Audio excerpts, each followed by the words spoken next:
আল্লাহ রাব্বুল আলামিন আমাকে আপনাকে ডাকতেছেন, ইয়া আইয়ুহাল্লাযীনা আমানু, ও ঈমানদার সকল, ও ঈমানদার বান্দা বান্দীগণ, কু আনফুসাকুম, নিজেকে বাঁচাও, ওয়া আহলিকুম, নিজের পরিবারের লোকজনকে বাঁচাও। কোথায় থেকে বাঁচাইব? নার, জাহান্নামের আগুন থেকে বাঁচাও। এর বন্ধু আমার, আল্লাহ রাব্বুল আলামিন ঈমানদারদেরকে ডেকে ডেকে বলতেছেন, নিজেকে এবং নিজের পরিবারকে জাহান্নাম থেকে বাঁচাও, আগুন থেকে বাঁচাও। এর বন্ধু আমার, এখন একটা জবাব আপনারা দেন, এই পৃথিবীতে কোন মানুষ কেউ কি কাউকে জাহান্নাম থেকে বাঁচাইতে পারে? আলহামদুলিল্লাহ নাহমাদুহু ওয়া নাস্তাঈনুহু ওয়া নাস্তাগফিরুহু ওয়া নু'মিনু বিহি ওয়া নাতাওয়াক্কালু আলাইহি ওয়া নাউযু বিল্লাহি মিন শুরুরি আনফুসিনা ওয়া মিন সাইয়্যাতি আ'মালিনা।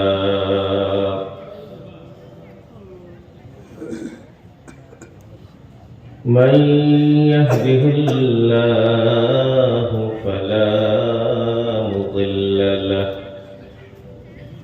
ومن يضلله فلا هادي له ونشهد أن لا إله إلا الله وحده لا شريك له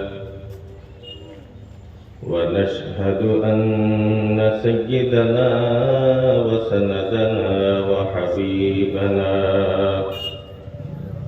ومولانا محمدا عبده ورسوله.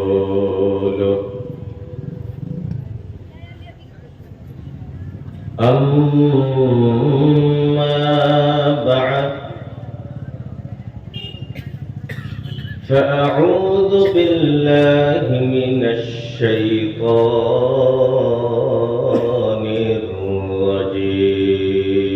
الرجيم.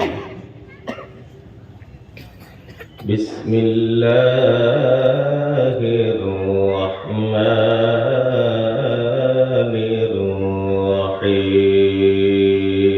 الرحيم.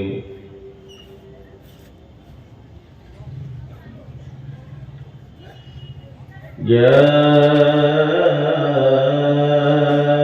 أيها الذين آمنوا قوا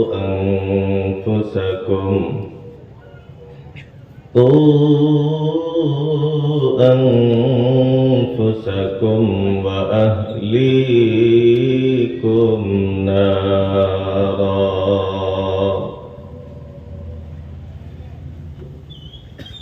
وقال رسول الله صلى الله تعالى عليه وسلم: اتق النار ولو بشق تمر. صدق الله مولانا العظيم وصدق رسوله النبي الكريم ونحن على ذلك من الشاهدين والشاكرين والحمد لله رب العالمين.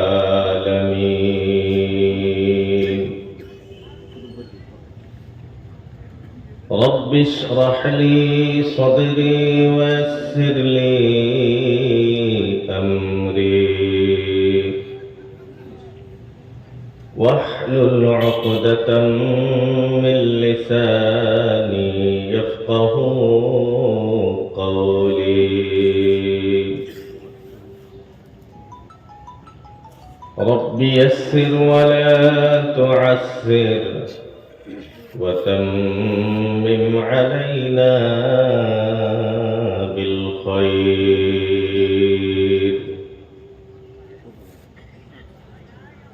سبحانك لا علم لنا إلا ما علمتنا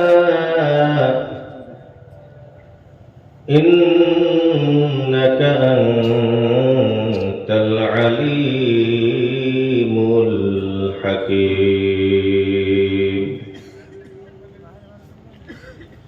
اللهم صل على محمد كلما ذكره الذاكرون وكلما غفل عن ذكره الغافلون يا ربي صل وسلم دائما أبدا على حبيبك خير الخلق كلهم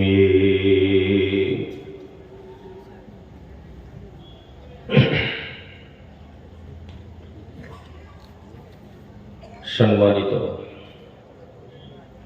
আজকের এই বিশাল ধর্মীয় জলসার মাননীয় সভাপতি সাহেব, মুআসসাস ও মুকাররম হযরত উলামায়ে কেরাম, বিভিন্ন জায়গা থেকে আগত দিন প্রিয় ইসলাম প্রিয় আমার মুরব্বিয়ান সমাজ, কলিজার টুকরা যুবক ও ছাত্র বন্ধুরা, পর্দার আড়ালে অবস্থান তথা শ্রদ্ধেয় ও সম্মানিত আমার মা ও বোনেরা, মহান আল্লাহ রব্বুল আলামিনের দরবারে লক্ষ কোটি সুজুদ ও শুকর যে মহান রব্বুল আলামিন আমাদের সবাইকে এই গভীর রাত্রি পর্যন্ত দিনী আলোচনা করা ও শুনবার মতো তৌফিক দিলেন, সেই রব্বুল আলামিনের শুকরিয়া আদায় করে নেই আলহামদুলিল্লাহ। তার সাথে সাথে আখরি নবী সাইয়্যিদুল মুরসালিন রাহমাতুল লিল আলামিন শফিউল মুজনিবিন, তিনার প্রতি অন্তরস্থলে থেকে মুহাব্বতের সাথে একবার দরুদ করে নেই সাল্লাল্লাহু আলাইহি ওয়াসাল্লাম। মুহতারাম হাজরাত, আমি আপনি যারা এই জায়গা পর্যন্ত আসছি, আমরা কেউ নিজের ক্ষমতায় নিজের দক্ষতায় আসতে পারি নাই। আমাদেরকে নিয়ে আসছেন কে? আরো জোরে বলেন না, কে? আল্লাহ। আর যারা বাহিরে ঘোরাফেরা করতেছেন, রাস্তাঘাটে আছেন, ওনাদেরকে বাহিরে রাখছেন কে? আল্লাহ। এখন প্রশ্ন হয়, একই জায়গার মানুষ আল্লাহ রব্বুল আলামিন আমাদেরকে প্যান্ডেলের ভিতরে রাখলেন, ওনাদেরকে বাহিরে রাখলেন কেন? এর জবাব হলো, যাদেরকে আল্লাহ রব্বুল আলামিন জান্নাতে দিতে চান, ওনাদেরকে জান্নাতি মজলিসে বসার তৌফিক দিয়েছেন বলি সুবহানাল্লাহ। আর যিনাদেরকে আল্লাহ রব্বুল আলামিন জান্নাতের বাহিরে অর্থাৎ জাহান্নামে দিতে চান, ওনাদেরকে আল্লাহ রব্বুল আলামিন এই জান্নাতি মজলিস থেকে দূরে রাখছেন বলি নাউযু বিল্লাহ। তো মুহতারাম হাজরাত, আমরা যারা আসছি, আল্লাহ রব্বুল আলামিন যাদেরকে আসার তৌফিক দিয়েছেন, এই জান্নাতি মজলিসে বসাইছেন, আমরা সবাই খুশি তো? খুশি। সবাই বলেন না, খুশি তো আমরা? তো আমরা যেহেতু খুশি, তো খুশি মনে আরো একবার আল্লাহ রব্বুল আলামিনের প্রশংসা আদায় করি, আলহামদুলিল্লাহ। মুহতারাম হাজরাত, এই দিনী আলোচনা, ধর্মীয় জলসা, মেহফিল, এগুলো নতুন কোনো কিছু না। নতুন বিষয় না। রাসূলুল্লাহ সাল্লাল্লাহু আলাইহি ওয়াসাল্লামের যুগ থেকে এই জলসা চলে আসছে। আল্লাহ রাব্বুল আলামিন যদি চায় কিয়ামত পর্যন্ত ইনশাআল্লাহ চলবে। আল্লাহ রাব্বুল আলামিন রাসূলুল্লাহ সাল্লাল্লাহু আলাইহি ওয়াসাল্লামকে ওয়াদা দিয়েছিলেন, ওয়াযাক্কির ফাইন্নাদ যিকরা তানফাউল মুমিনিন। ওয়াযাক্কির, হে রাসূল, আপনি উপদেশ করতে থাকেন, নসিহত করতে থাকেন। ফাইন্নাদ যিকরা তানফাউল মুমিনিন, অবশ্যই আপনার নসিহত, অবশ্যই আপনার উপদেশ যারা ঈমানদার তাদের জন্য উপকারী হবে। তো এই আয়াতে কারিমার ভিতরে যদি আমরা কিছু চিন্তা করি, দেখা যায় যে আল্লাহ রাব্বুল আলামিন সুন্দর একটি বাণী আমাদেরকে শুনিয়েছে যে উপদেশ, দ্বীনি আলোচনা, ধর্মীয় জলসা এগুলা হবে, আর এই জলসার দ্বারা তাদেরই ফায়দা হবে যারা ঈমানদার, যারা মুমিন। আর যারা ঈমানদার না, যারা ঈমানদার মুমিন না, তাদের এই জলসার দ্বারা কোনো লাভ হবে না, উল্টো তারা এই জলসার বিরোধিতা করবে।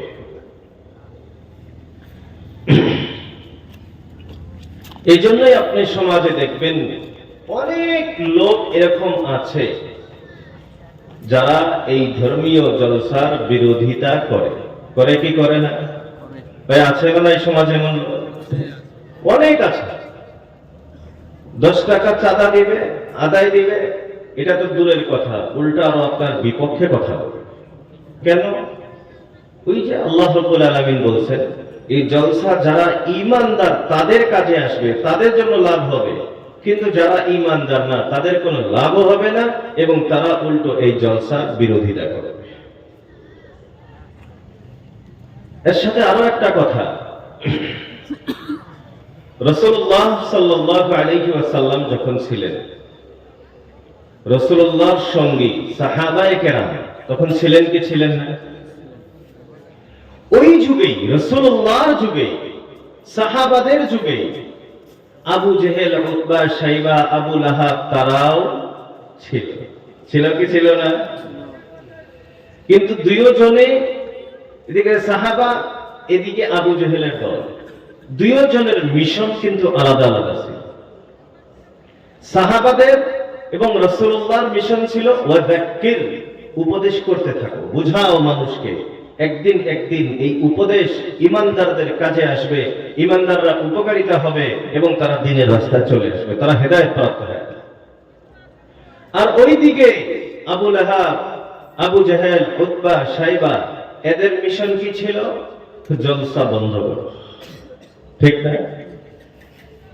আল্লাহ রাব্বুল আলামিন কোরআনে কারীমের ভিতরে এই ব্যাপারে আলোচনা করতেছেন। আবু জেহেল, উতবা, শাইবা এরা কি করত? মিটিং করত। মিটিং করে তারা তাদের অনুসারী যারা ছিল তাদেরকে বুঝাইতো এই কথাটা। তারা কি বলতো? আবু জেহেল, উতবা, শাইবা তাদের অনুসারীদেরকে মিটিং করে কি বলতো? আল্লাহ রাব্বুল আলামিন কোরআনে কারীমের ভিতরে এই আলোচনা করে দিয়েছেন, বলি সুবহানাল্লাহ। আবু জেহেল, উতবা, শাইবা তারা বলতো, তাদের অনুসারীদেরকে বলতো, লা তাসমাউ লিহাযাল কুরআন ওয়ালগাউ ফীহি লাআল্লাকুম তাগলিবুন। আল্লাহ রাব্বুল আলামিন আবু জেহেল, উতবা, শাইবা তাদের কথা কোরআনে কারীমের ভিতরে উল্লেখ করতেছেন। তারা তাদের অনুসারীদেরকে বলতো, লা তাসমাউ লিহাযাল কুরআন, তোমরা এই কোরআনকে শুনবা না। যিনারা খেতে বাকি আছেন, খাওয়ানোর লোকেরা ডাকছে, ওনারা বন্ধ করেন। কেউ যদি খেতে বাকি থেকে থাকেন তারপরে খেয়ে আসুন।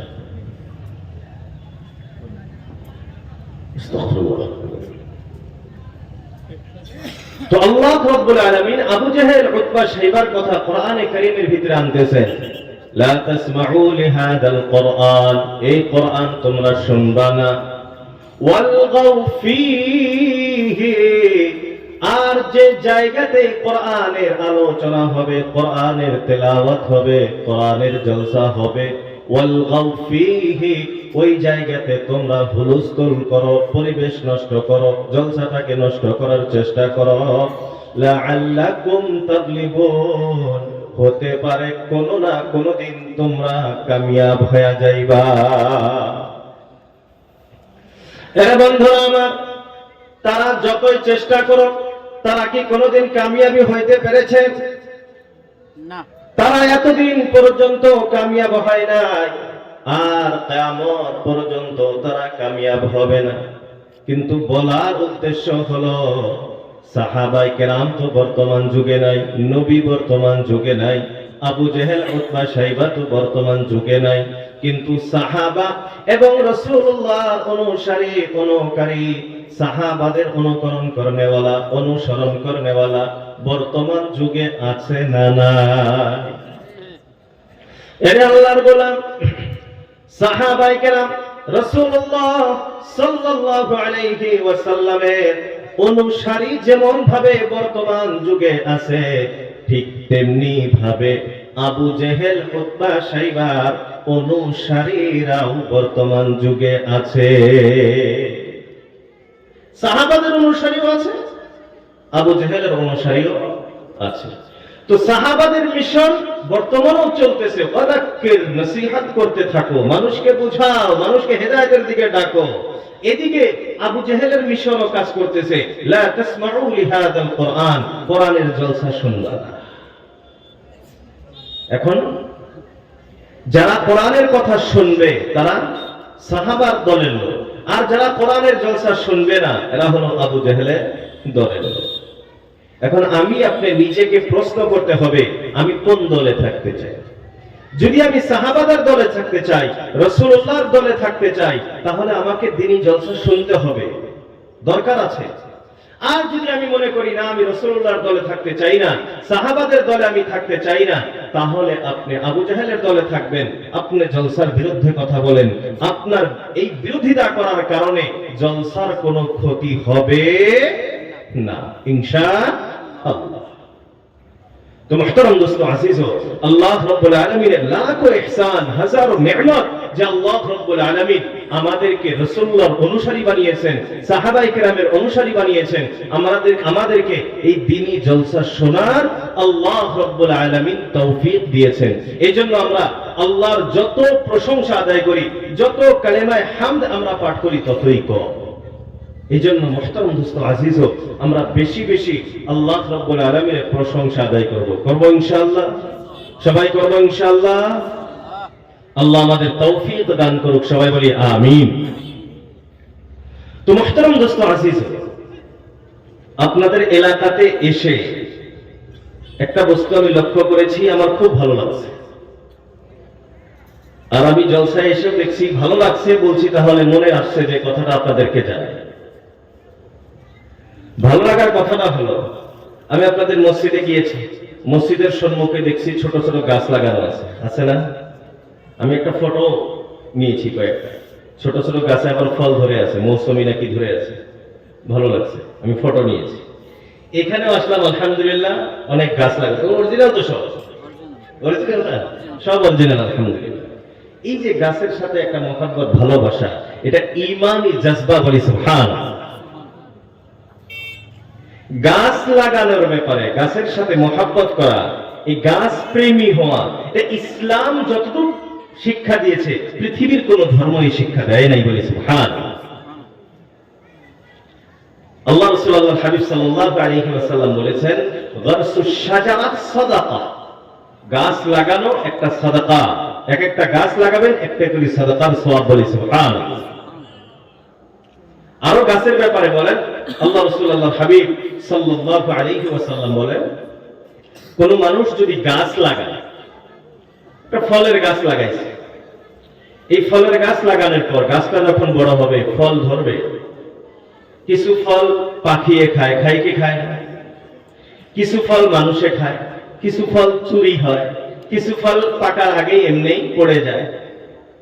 আল্লাহ রাসূলুল্লাহ হাবিব সাল্লাল্লাহু আলাইহি ওয়াসাল্লাম বলেন, এই গাছটিতে যত ফুল এবং ফল এসেছে, মানুষে খাক, জীবজন্তুয়ে খাক, পাখিয়ে খাক, অথবা যেটা পড়ে যাক, অথবা চুরি করুক, প্রত্যেকটা ফুল এবং ফলের বদলা আল্লাহ রাব্বুল আলামিন একটি করে সাদাকাহ তার দেওয়ার সওয়াব আল্লাহ রাব্বুল আলামিন তার আমলনামায় লিখে দেন, বলে সুবহানাল্লাহ।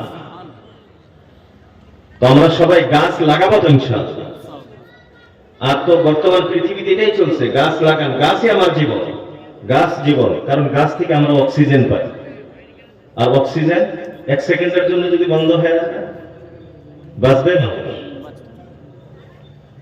আসলে তো আল্লাহ রাব্বুল আলামিনের নিজাম হলো, আমার আপনার জীবনে যে বস্তুর যত প্রয়োজন বেশি, আল্লাহ রাব্বুল আলামিন ওই বস্তুটাকে অত সহজ করে দিয়েছেন, বলি সুবহানাল্লাহ। আমার জীবনে সবচেয়ে বেশি প্রয়োজন অক্সিজেন। তো অক্সিজেন কিনতে পয়সা লাগে।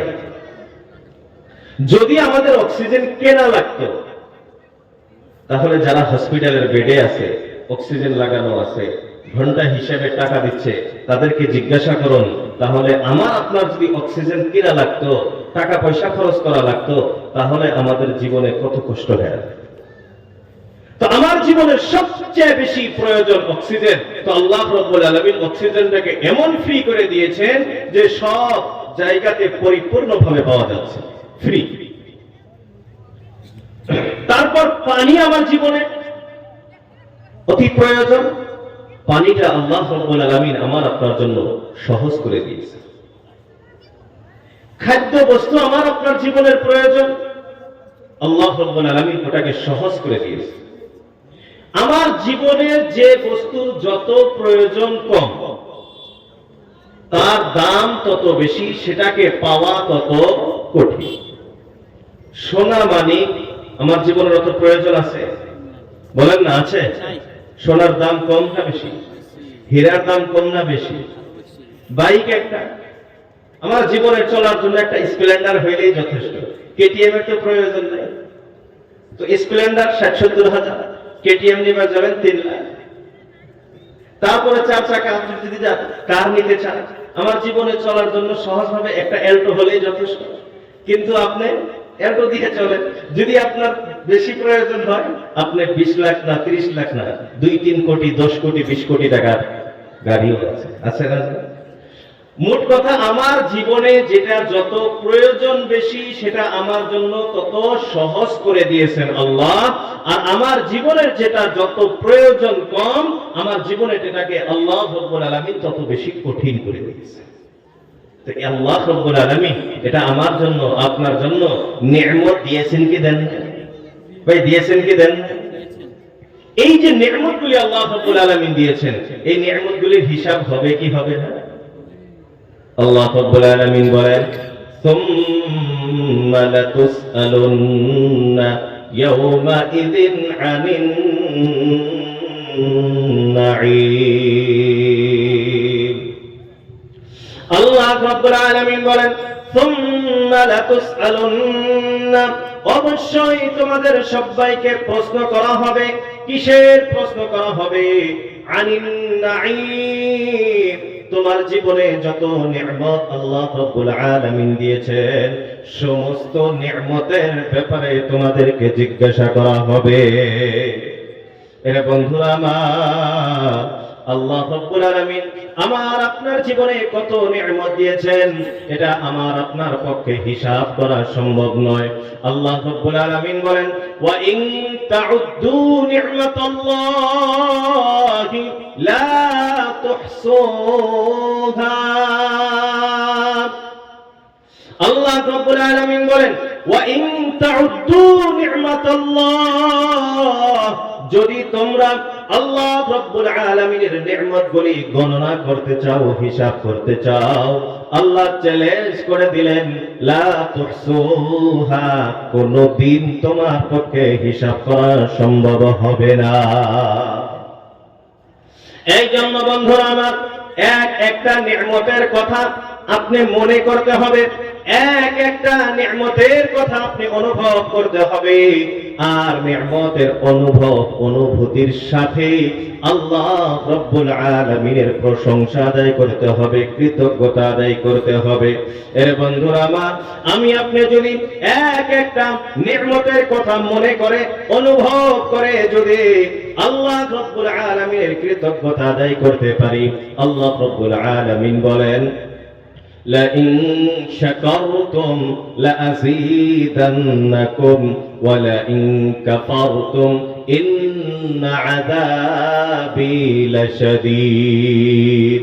আল্লাহ রাব্বুল আলামিন বলেন, লাইন শাকারতুম, এ দুনিয়ার বান্দা বান্দীরা, তোমরা যদি আমার নিয়ামত খাওয়ার পর, আমার নিয়ামত পাওয়ার পর, আমার নিয়ামতের দ্বারা উপকারিতা হওয়ার পর, আমার নিয়ামতের যদি তোমরা কৃতজ্ঞতা আদায় করো, লা আসিদান্নাকুম, আমি আল্লাহ অবশ্যই অবশ্যই তোমার নিয়ামত আরো বৃদ্ধি করে দিব। বলি সুবহানাল্লাহ। আগে আল্লাহ রাব্বুল আলামিন বলেন, ওয়ালা ইন কাফারতুম, আর যদি তোমরা আমার নিয়ামত খাওয়ার পর, আমার নিয়ামত পাওয়ার পর, তোমরা যদি আমার নিয়ামতের শুকরিয়া আদায় না করো, তোমরা যদি কৃতজ্ঞতা আদায় না করো, তোমরা যদি আমার নিয়ামতকে অস্বীকার করো, কুফরি করো, ইন্না আযাবি লাশাদীদ, তাহলে মনে রাখিও আমি আল্লাহর শাস্তি কিন্তু বড় কঠিন। এই জন্য বন্ধুরা আমার, আল্লাহ রাব্বুল আলামিন আমাকে আপনাকে যত নিয়ামত প্রদান করেছেন, এক একটা নিয়ামতের কথা আমি আপনি স্মরণ করব, মনে করব, আর আল্লাহ রাব্বুল আলামিনের শুকরিয়া আদায় করব। এর বন্ধুরা আমার, আল্লাহ রাব্বুল আলামিন চাইলে আমারে মানুষ না বানায় কোন জানোয়ার বানাইতে পারতেন, পারতেন কি পারতেন না? এই ক্ষমতা আল্লাহর ছিল কিনা? এটা আল্লাহর গোলাম। আল্লাহ রাব্বুল আলামিন মানুষ বানিয়েছেন, এটা তো কোনদিন আমরা আল্লাহর কাছে দরখাস্ত দেই নাই। আল্লাহ রাব্বুল আলামিন শুধু মানুষ বানায় নাই, আল্লাহ রাব্বুল আলামিন ঈমানদারের ঘরে জন্ম দিয়েছেন। এর বন্ধুরা আমার, আল্লাহ চাইলে আমারে আপনারে কোন ঈমানদারের ঘরে জন্ম না দিয়া কোন বেঈমানের ঘরেও জন্ম দিতে পারতেন। বলেন ঠিক কিনা? আল্লাহ চাইলে আমারে অমুসলিমের ঘরেও জন্ম দিতে পারতেন, কিন্তু আল্লাহ রব্বুল আলামিন আমাকে আপনাকে ঈমানদারের ঘরে জন্ম দিলেন, আর সেই সূত্রে আজ আমি ঈমানদার, আজ আমি কালমাওয়ালা। এর বন্ধুরা আমার, যদিও নামাজ রোজার ভিতরে কমি আছে, কিন্তু ঈমানদার হিসাবে আশা করা যায় আল্লাহ রব্বুল আলামিন একদিন একদিন আমাকে আপনাকে জান্নাত প্রদান করবেন। বলি সুবহানাল্লাহ। এই জন্য বন্ধুরা আমার, আপনি অনুভব করবেন, অনুভব করে করে আল্লাহ রাব্বুল আলামিনের কৃতজ্ঞতা আদায় করবেন। এর বন্ধুরা আমার, আল্লাহ রাব্বুল আলামিন আমাকে দুটো চোখ দিয়েছেন, আমার চোখ দুটো ঠিক আছে, আমি দেখতে পাই। এই সমাজে, এই পৃথিবীতে অনেক মানুষ আছে যারা চোখে দেখতে পায় না, আছে না নাই? অনেক মানুষ আছে কানে শুনতে পারে না, অনেক মানুষ আছে প্যারালাইজ হয়ে ঘরের ভিতরে শুয়ে আছে, হাঁটতে পারে না, অনেক মানুষ আছে সাইকেল চালাইতে পারে না, অনেক মানুষ আছে বাইক চালাইতে পারে না, অনেক মানুষ আছে গাড়ি চালাইতে পারে না, অনেক মানুষ আছে হাঁটতে পারে না, বসতে পারে না। এর বন্ধুরা আমার, আমি আপনি যে দেখতে পাই, আমি আপনি যে শুনতে পারি, অনেক মানুষ কথা বলতে পারে না, আমি আপনি যে কথা বলতে পারি, আমি আপনি যে চলতে পারি। এর বন্ধুরা আমার, এটা আল্লাহর নিয়ামত কি নিয়ামত না? একটা নিয়ামতের কথা আপনি মনে করেন, অনুভব করেন, আর আল্লাহ রাব্বুল আলামিনের কৃতজ্ঞতা যদি করেন, লাভ কি হবে? আল্লাহ বলেছেন লা আসিদান্নাকুম, দুইটা তাকিদ, লাম তাকিদ, এদিকে নুন তাকিদ, অর্থ হবে অবশ্যই, অবশ্যই, দুইবার অবশ্যই, অবশ্যই আমি তোমার ওই নিয়ামত আরো বৃদ্ধি করে দেব। বলি সুবহানাল্লাহ। তো আমরা আল্লাহর শুকরিয়া বেশি বেশি আদায় করবো তো ইনশাআল্লাহ? ভাই সবাই করবো তো ইনশাআল্লাহ? আল্লাহ আমাদের তৌফিক দান করুক, সবাই বলি আমিন। মুহতারাম দোস্ত আজিজ, আলোচনা যে আয়াত আমি তেলাওয়াত করেছি, আল্লাহ রাব্বুল আলামিন যদি তৌফিক দান করেন, আপনারা যদি ধৈর্য ধারণ করেন ইনশাআল্লাহ এই আয়াতে কারিমার উপরে কিছু সময় আলোচনা করার চেষ্টা করব। সবাই ধৈর্য ধরবেন তো ইনশাআল্লাহ? খারাপ লাগতেছে না তো আপনাদের? চলবে না দোয়া করে দিব? চলবে ইনশাআল্লাহ কিছু সময়। আল্লাহ তৌফিক দান করুক, সবাই বলি আমিন। তো মুহতারাম দোস্ত আজিজো, আমি যে আয়াত তেলাওয়াত করেছি আল্লাহ রাব্বুল আলামিন বলেন ঈমানদারদেরকে ডেকে ডেকে বলতেছেন। আমরা যেহেতু ঈমানদার তো আল্লাহ আমাদেরকে ডাকতেছে, যদিও আমাদের আমলের ভিতরে কম আছে, আমল কম আছে, কিন্তু ঈমানদার তো আমরা। তো আল্লাহ আমাদেরকে ডাকতেছে, ইয়া আইয়ুহাল্লাযীনা আমানু। আল্লাহ রাব্বুল আলামিন আমাকে আপনাকে ডাকতেছেন, ইয়া আইয়ুহাল্লাযীনা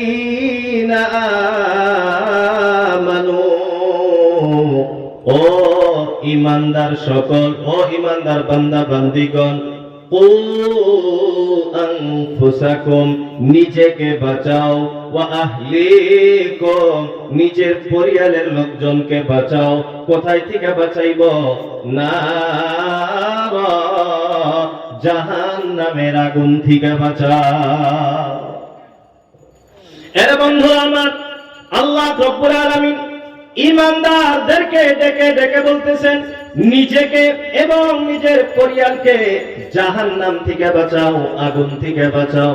এর বন্ধুরা আমার, এখন একটা জবাব আপনারা দেন, এই পৃথিবীতে কোন মানুষ কেউ কি কাউকে জাহান্নাম থেকে বাঁচাইতে পারে? এ ক্ষমতা কারো আছে? কেউ কাউকে জাহান্নাম থেকে বাঁচাইতে পারে এই ক্ষমতা পৃথিবীতে কারো আছে? আমি আপনার সাধারণ মানুষ, আমার আপনার কথা বাদ দিয়ে দেন, রাসূল, আম্বিয়ায়ে কেরাম, নবীরা একই পৃথিবীতে বা আখিরাতে কেউ কোন নবী কোন রাসূল কাউকে জাহান্নাম থেকে বাঁচাইতে পারে? এই ক্ষমতা আছে কারো? কারো নাই। দলিল, আবু তালিব, এই নামটা সবারই জানা আছে তো, পরিচিত তো। আবু তালিব কে ছিলেন? রাসূলুল্লাহ সাল্লাল্লাহু আলাইহি ওয়াসাল্লামের চাচা। আল্লাহ রাসূলকে এত ভালোবাসতেন, যতদিন জীবিত ছিল কেউ রাসূলুল্লাহর দিকে চোখ রাঙাবে এই সাহস আরবের ভিতরে কেউ পায়নি। আবু তালিবের ইন্তেকালের সময় রাসূলুল্লাহ সাল্লাল্লাহু আলাইহি ওয়াসাল্লাম আপ্রাণ চেষ্টা করতেছেন যে আমার চাচা কালেমাওয়ালা হয়। ইতিহাসবিদগণ লেখেন যে রাসূলুল্লাহ সাল্লাল্লাহু আলাইহি ওয়াসাল্লাম যখন বলেছিলেন, চাচা আপনি শুধু ইশারায় বলেন যে আল্লাহ এক, বাকি আমি দেখি না।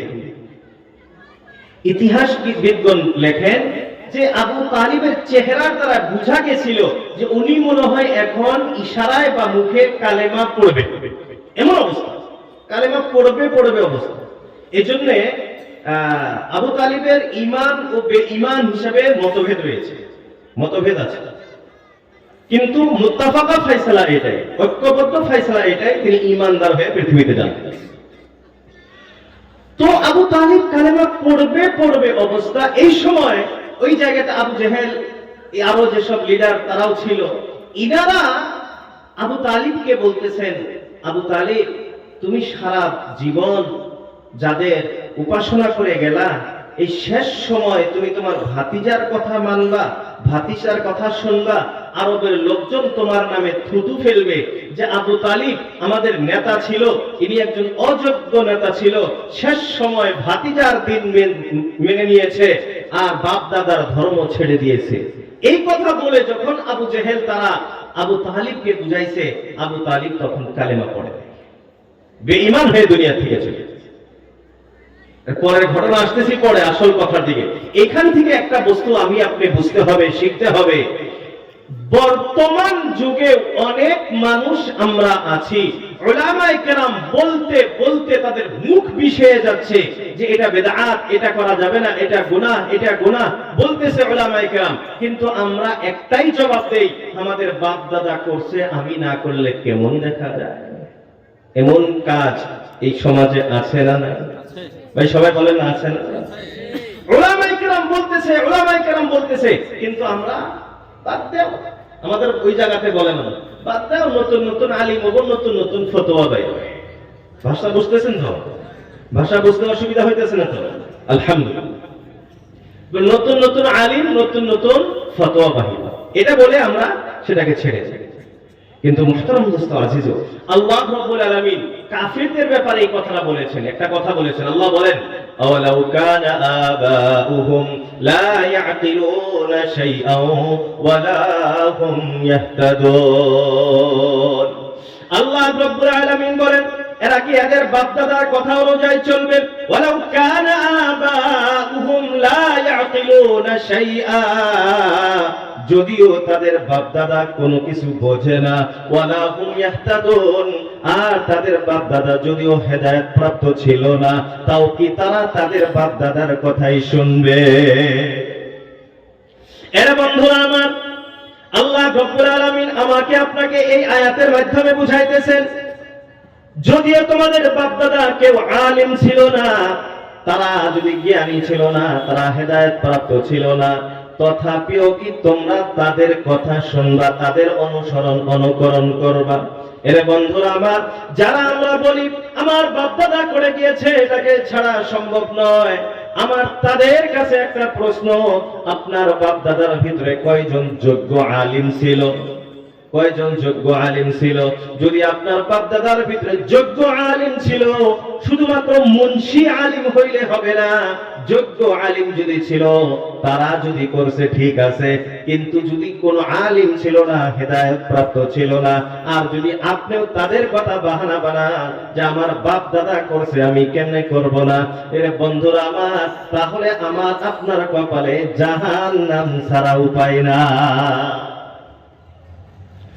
এখন আগের কথার দিকে আসি। আবু তালিব বেঈমান হয়ে যখন দুনিয়া থেকে বিদায় নিয়ে চলে গেল, আল্লাহ রাসূল, আল্লাহর হাবিব বিশ্বনবী সাল্লাল্লাহু তাআলা আলাইহি ওয়াসাল্লাম দুঃখিত মন নিয়ে বসে আছেন, মনটা বড় মলিন হয়ে আছে। হায়রে, যে চাচা আমার জন্য সারা জীবন এত কুরবানি দিল, ত্যাগ দিল, সেই চাচাকে আমি কালেমা পড়াইতে পারলাম না, ঈমানদার বানাইতে পারলাম না, মনে বড় দুঃখ নিয়ে বসে আছে, মনটার ভিতরে বড় দুঃখ কষ্ট। এরে বন্ধুরা আমার, আল্লাহ রাব্বুল আলামিন এই সমস্ত ঘটনা দেখতেছিলেন কি দেখেন না? আল্লাহ রাব্বুল আলামিন হযরত জিবরাইল আমিন আলাইহিস সালাতু ওয়াস সালামকে পাঠিয়ে দিলেন।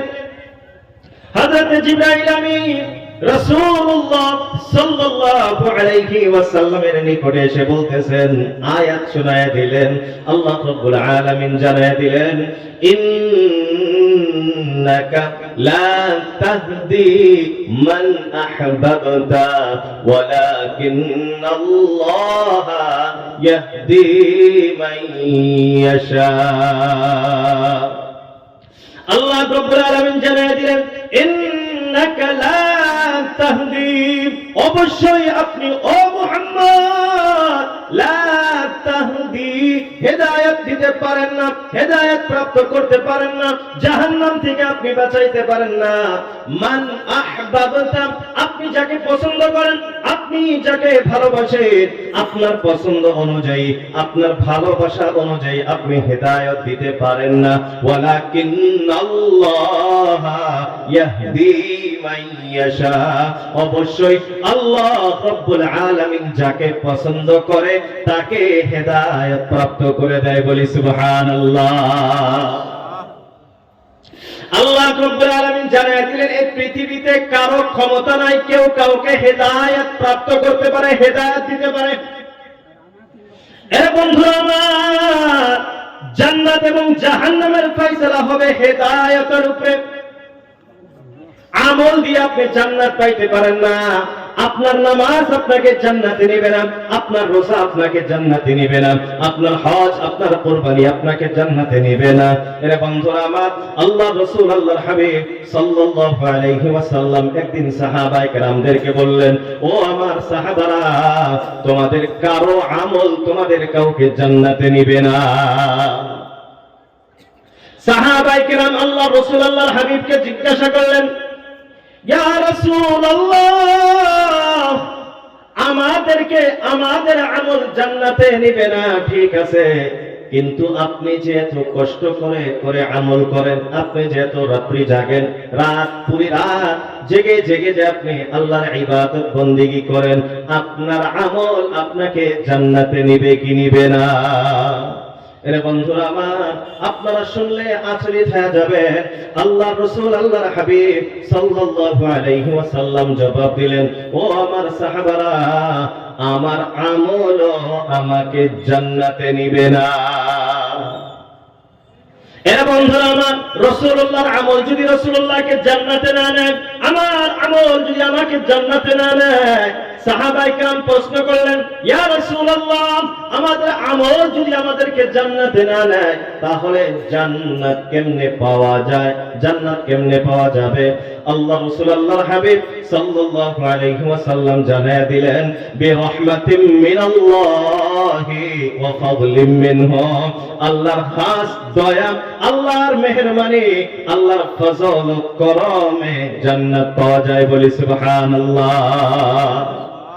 এখন আরেকটা প্রশ্ন আপনাদের মনে আসতে পারে, হুজুর আমার আমল যদি আমাকে জান্নাতে না নেয়, তাহলে তো ভালোই হইল, কালকে থেকে নামাজ টামাজ সব বাদ, নাকি তো? আমল যদি জান্নাতে না নেয়, তাহলে আমল করে কি হবো, লাভ আছে? এটাই বড় প্রশ্ন। আর অনেকে এই জন্য আমলও করে, নামাজ টামাজ পড়ে না। মুহতারাম দোস্ত আজিজ, আল্লাহ রাসূল বলেছেন, বিরহমাতিন মিনাল্লাহ, আল্লাহর রহমতে আপনি জান্নাত পাবেন। এখন রহমত আপনার কোন আমলের প্রতি আসবে এটা বলা যায়? এটাকে বলতে পারবেন? এই জন্য জীবনে কোনো আমল ছাড়াও যাবে না। আমল বড় হোক আর ছোট হোক, কোনো আমল ছাড়া যাবে না। আল্লাহ রাসূল বললেন, লা তাহকিরান্না মিনাল মা'রুফি শাইআ, এ আমার সাহাবারা, তোমরা কোনো আমলকে তুচ্ছ, তাচ্ছিল্য, ছোট মনে করিও না। ওয়ালাউ আন তালকা আখাকা বিওয়াজহিন তালিক, যদিও সেই আমলটা তোমার এক ভাইয়ের সাথে হাসি মুখে সাক্ষাৎ করা হয়, এই আমলটাকে তোমরা ছোট মনে করিও না, কারণ এই আমলের বদলাও তুমি জান্নাত পাইতে পারো। এই জন্য কোনো আমল ছাড়া যাবে না। এখন আরেকটা প্রশ্ন, যদি আমার আমল যদি জান্নাতে না নেয়, বুঝলাম আমল করা লাগবে, তো আমার আমল করে এত কষ্ট করে লাভ কি হবে? এর জবাব হলো, আমি আপনি যত আমল করব, ফরাইজ তো করতেই হবে, এটা তো মাফ নাই।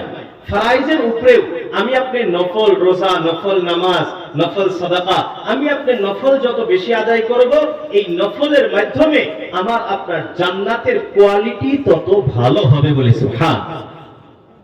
জান্নাতের কয়টা কোয়ালিটি আছে জানা আছে আমাদের কারো? জান্নাতের কোয়ালিটি কয়টা? কারো কেউ জানিয়ে না?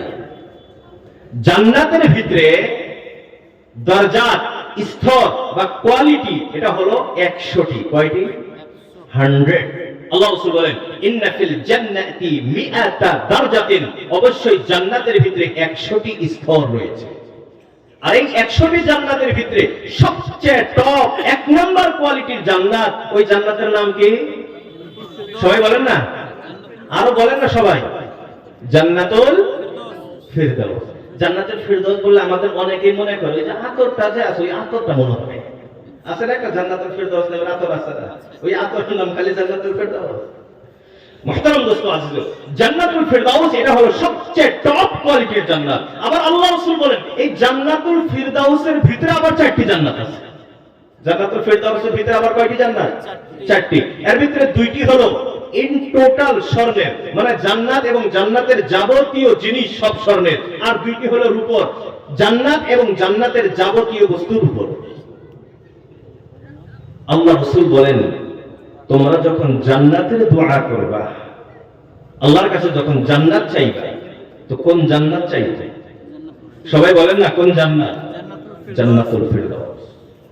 আল্লাহ রাসূল বলেন, ইযা সাআলতুমুল জান্নাতা ফাসআলুল্লাহা আল ফিরদাউস, যখনই তোমরা জান্নাতের দোয়া করবা, তো আল্লাহর কাছে জান্নাতুল ফিরদাউসের দোয়া করো। বলি সুবহানাল্লাহ। কারণ আল্লাহ রাসূল বলেন, এটা হলো জান্নাতের সবচেয়ে উচ্চ স্থান, সবচেয়ে ভালো কোয়ালিটির জান্নাতের নাম জান্নাতুল ফিরদাউস। আল্লাহ আমাদের সবাইকে জান্নাতুল ফিরদাউসের হকদার বানায় দিক। সবাই বলি আমিন। আরো জোরে বলি আমিন। খারাপ লাগতেছে? আস্তে আস্তে আমিন বলতেছেন যে না, জান্নাতের দরকার নেই। আল্লাহ, জান্নাতের আশা তো রাখতে হবে ইমানদার হিসেবে। তো ইমান তো হলো আল ইমানু বাইনাল খাউফি ওয়ার রাজা, বাইনাল খাউফ ওয়ার রাজা, ভয়, ভীতু এবং আশা, ভয় এবং আশা, এই দুইটার মাঝখানের নাম হলো জান্নাত। ইমানদার এর ভিতরে ভয় এতটুকু থাকবে, যেমন হযরত ওমর বলেছেন যে আল্লাহ রাব্বুল আলামিন যদি এলান করেন পৃথিবীর সমস্ত মানুষ জান্নাতি, শুধুমাত্র একজন জাহান্নামী, হযরত ওমর বলেন আমার মনে হয় যে ওই জাহান্নামী মনে হয় আমি। এত ভয়। আবার আশা ইমানদারের কেমন? হযরত ওমর বলেন আল্লাহ রাব্বুল আলামিন যদি এলান করেন পৃথিবীর সমস্ত মানুষ জাহান্নামী, একজন মানুষ খালি জান্নাতি, আমি ওমরের আশা যে ওই একজন জান্নাতি আমি। বলি সুবহানাল্লাহ। তো ভয়ও থাকতে হবে জাহান্নামের এবং জান্নাতের আশাও থাকতে হবে, এর নামই ইমানদার। বলি সুবহানাল্লাহ। তো মুহতারাম দোস্ত আজিজ, কথা আসছিল কোথায় থেকে? আল্লাহ রাব্বুল আলামিন রাসূলুল্লাহকে জানায়া দিলেন ইন্নাকা লা তাহদি, আপনি কাউকে হেদায়েত দিতে পারেন না, আপনি কাউকে ইমানদার বানাইতে পারেন না। তাহলে হেদায়েত আল্লাহ বলতেছেন কেউ কাউকে হেদায়েত দিতে পারে না, তার মানে কেউ কাউকে জাহান্নাম থেকে বাঁচাইতে পারে না। তাহলে এখন আপনি চিন্তা করবেন আয়াত দুইটি। এক আয়াতে আল্লাহ রাব্বুল আলামিন বলতেছেন কেউ কাউকে জাহান্নাম থেকে বাঁচাইতে পারে না, এবং আগের আয়াতে আল্লাহ বলতেছেন কু আনফুসাকুম ওয়া আহলিকুম নারা, নিজেকে এবং নিজের পরিবারকে জাহান্নাম থেকে বাঁচাও। তাহলে উল্টো কথা হয়ে গেল, আল্লাহ দুমুখী হয়ে গেল। একদিকে আল্লাহ বলতেছেন জাহান্নাম থেকে বাঁচাও, ওইদিকে আল্লাহ বলতেছেন কেউ কাউকে জাহান্নাম থেকে বাঁচাইতে পারে না। বাঁচাইতে যদি পারে না তাহলে ওয়ার্ডার কেন দেওয়া হলো? আল্লাহ তো নিজেই বলেন লা ইউকাল্লিফুল্লাহু নাফসান ইল্লা উসআহা লাহা মা কাসাবাত ওয়া আলাইহা মা ইকতাসাবাত। আল্লাহ রাব্বুল আলামিন বলেন লা ইউকাল্লিফুল্লাহু নাফসান ইল্লা উসআহা, আল্লাহ রাব্বুল আলামিন কোন মানুষকে তার শক্তির চেয়ে, তার ক্ষমতার চেয়ে বেশি তার উপরে বোঝা দেন না। যার যতটুকু ক্ষমতা আল্লাহ তাকে ততটুকুই তার উপরে আমলের ওয়ার্ডার করেন। যার যতটুকু ক্ষমতা আছে, দাঁড়িয়ে নামাজ পড়ার ক্ষমতা আছে, দাঁড়িয়ে নামাজ পড়া ফরজ, দাঁড়িয়ে নামাজ পড়তে পারে না বসে পড়া ফরজ, বসেও পড়তে পারে না শুয়ে শুয়ে নামাজ পড়া ফরজ। যার যেমন শক্তি তার উপরে ফরজ তেমনি। তাহলে প্রশ্ন হয় যে আল্লাহ এটা কেমন কথা বলতেছেন? এক জায়গায় বলতেছেন কেউ কাউকে হেদায়েত দিতে পারে না, জাহান্নাম থেকে বাঁচাইতে পারে না, এদিকে আবার আল্লাহ নিজেই বলতেছেন নিজের পরিবারকে তুমি জাহান্নাম থেকে বাঁচাও। মুফাসসিরিনে কেরাম বলেন এর অর্থ হলো এই জায়গাতে আল্লাহ রাব্বুল আলামিন বুঝাইতেছেন কেউ কাউকে জাহান্নাম থেকে বাঁচাইতে পারে না, এই ক্ষমতা কারো নাই, কিন্তু তুমি জাহান্নাম থেকে বাঁচাবার চেষ্টা করো। চেষ্টা তুমি কতটুকু করবা, এই চেষ্টার হিসাব আমি আল্লাহর কাছে তোমাকে দিতে হবে। ও আনফুসাকুম ওয়া আহলিকুম নারা, নিজেকে এবং নিজের পরিবারকে জাহান্নাম থেকে বাঁচাও, অর্থাৎ জাহান্নাম থেকে বাঁচাবার চেষ্টা করো। এখন আমার আপনার জীবনের হিসাব হবে এইটা, আমি আমার সন্তানকে, আমি আমার স্ত্রীকে, আমি আমার পরিবারকে জাহান্নাম থেকে বাঁচানোর জন্য কতটুকু চেষ্টা করেছি। চেষ্টা আমার, আস-সা'য়ু মিন্না ওয়াল ইতমামু মিনাল্লাহ, চেষ্টা করা আমার কাজ, ফল দেওয়ার কাজ সবাই বলেন না কার? আল্লাহ। চেষ্টা করতে হবে, এই চেষ্টার হিসাব আল্লাহ রাব্বুল আলামিনের কাছে আমাকে আপনাকে দিতে হবে যে আমি কতটুকু চেষ্টা করেছি। এইজন্য মুহতারাম দোস্ত আজিজ, বর্তমান যুগে প্রায় জলসাতে এই আলোচনা হয় মা বাবার হক, মা বাবার খেদমত, মা বাবার দায়িত্ব। এই আলোচনা হয় কি হয় না? মা বাবার খেদমত করতে হবে, এই আলোচনা হয় কি হয় না? ভাই সবাই বলেন না, হয় কি হয় না? তো মা বাবা সন্তানের কাছে কি কি হক পায় এই ব্যাপারে আলোচনা দৈনন্দিন হয়, কিন্তু সন্তান মা বাবার কাছে কি পায়, সন্তানের মা বাবার প্রতি কি হক, কি দায়িত্ব আছে, মা বাবার কাছে সন্তান কি পায়, এই ব্যাপারে আমাদের সমাজে আলোচনা নাই। এই জন্য মুহতারাম দোস্ত আজিজ, আমি সংক্ষিপ্ত সময়ের ভিতরে এই ব্যাপারে সংক্ষিপ্ত কিছু আলোচনা করার চেষ্টা করব। একজন সাহাবী হযরত ওমর বিন খাত্তাব রাদিয়াল্লাহু তাআলা আনহুর কাছে আসছেন, তিনার সন্তানের ব্যাপারে অভিযোগ। হযরত ওমর, এই নাম তো সবাই চিনি তো আমরা সবাই। হযরত ওমর তিনি নরম ছিলেন না গরম ছিলেন? গরম। কেমন গরম? কথা বলার আগে তলোয়ার হাতে, আগে গর্দান কাটতো, পরে কি ফায়সালা হয় দেখা যায়, ঠিক না? হযরত ওমর এমন সেনাপতি ছিলেন, ইতিহাসবিদগণ লেখেন যে হযরত ওমর আর শুধুমাত্র 6টি মাস যদি জীবিত থাকতো তাহলে পুরো বিশ্ব, সারা পৃথিবী মুসলমানদের পায়ের তলে আসতো বলি সুবহানাল্লাহ। পৃথিবীর ওই সময়ে যে সমস্ত বড় বড় শক্তি ছিল, সমস্ত শক্তি হযরত ওমরের যুগে ইসলামের ছায়াতলে এসে গিয়েছিল বলি সুবহানাল্লাহ। আর এখান থেকে আমাদের অনেক কিছু বোঝার আছে, সময়ে বেশি লম্বা করা যাবে না, এই জন্য ওদিকে যাইতেছি না। আজ আমাদের যুবক আমরা শুধুমাত্র পাবজি আর শিখরের পিছনে পড়ে জীবনটা শেষ করতেছি, কথা ঠিক না? PUBG, free fire, Facebook, WhatsApp, Instagram, x, Telegram, এইসবের ভিতরে আমার জীবন শেষ। কিন্তু আমরা কি আসলেতেই এই জাতি? আমরা আজ পৃথিবীতে যে জায়গাতেই যাবেন মুসলমান খালি খাচ্ছে, ঠিক কিনা? সব জায়গাতেই খাচ্ছে, দেওয়ার মতো ক্ষমতা নাই। কেন? আমরা কি খাবার যা? কথা বলেন না, আমরা খাবার যা না। এর মূল কারণ হলো আমরা আমাদের ইতিহাসকে ভুলিয়ে ফেলেছি।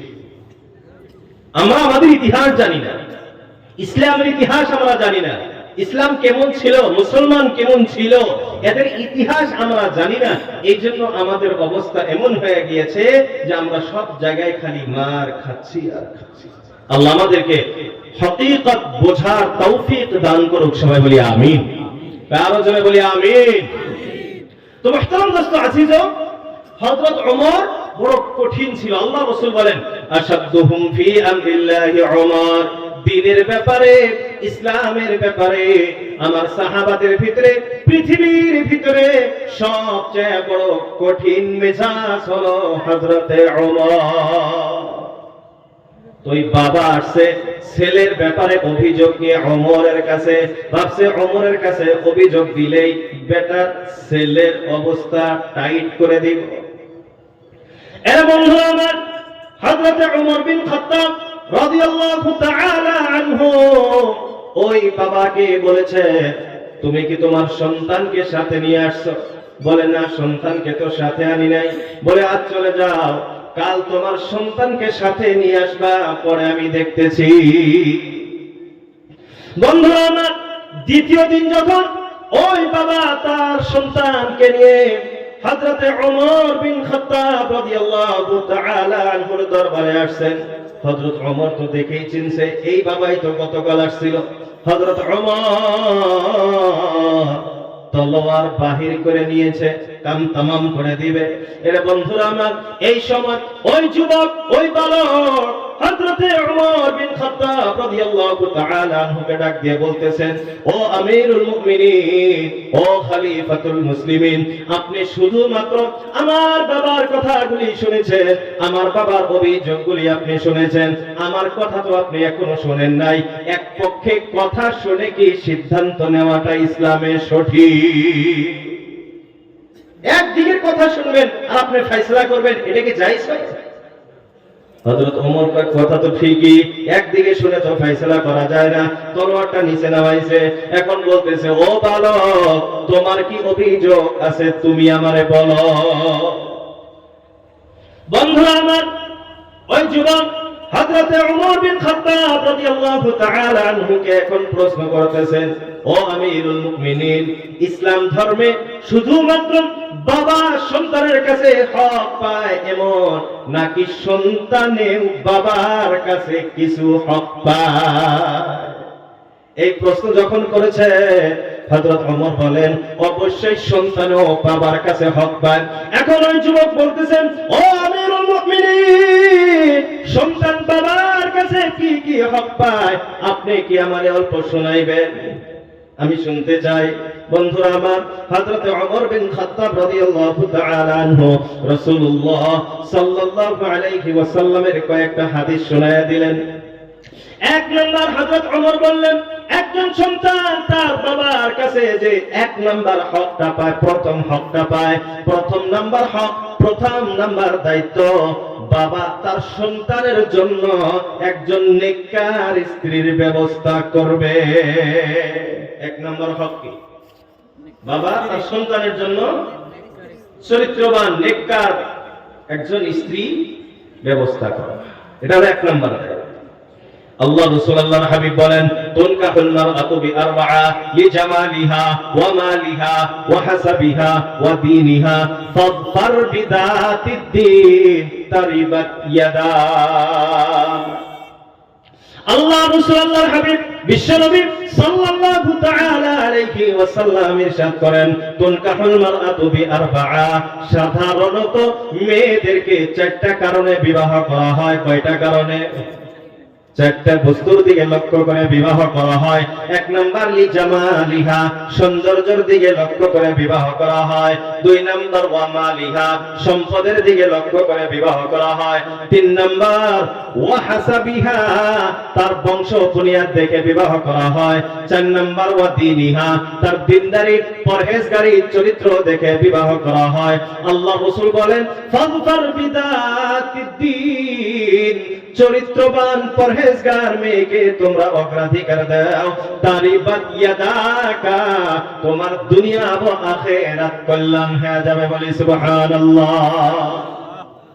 তো আল্লাহ রাসূল বলতেছেন, প্রথমে পুরুষ সাধারণত বিবাহ করে সৌন্দর্য দেখে, এটাই বর্তমান যুগেও চলছে।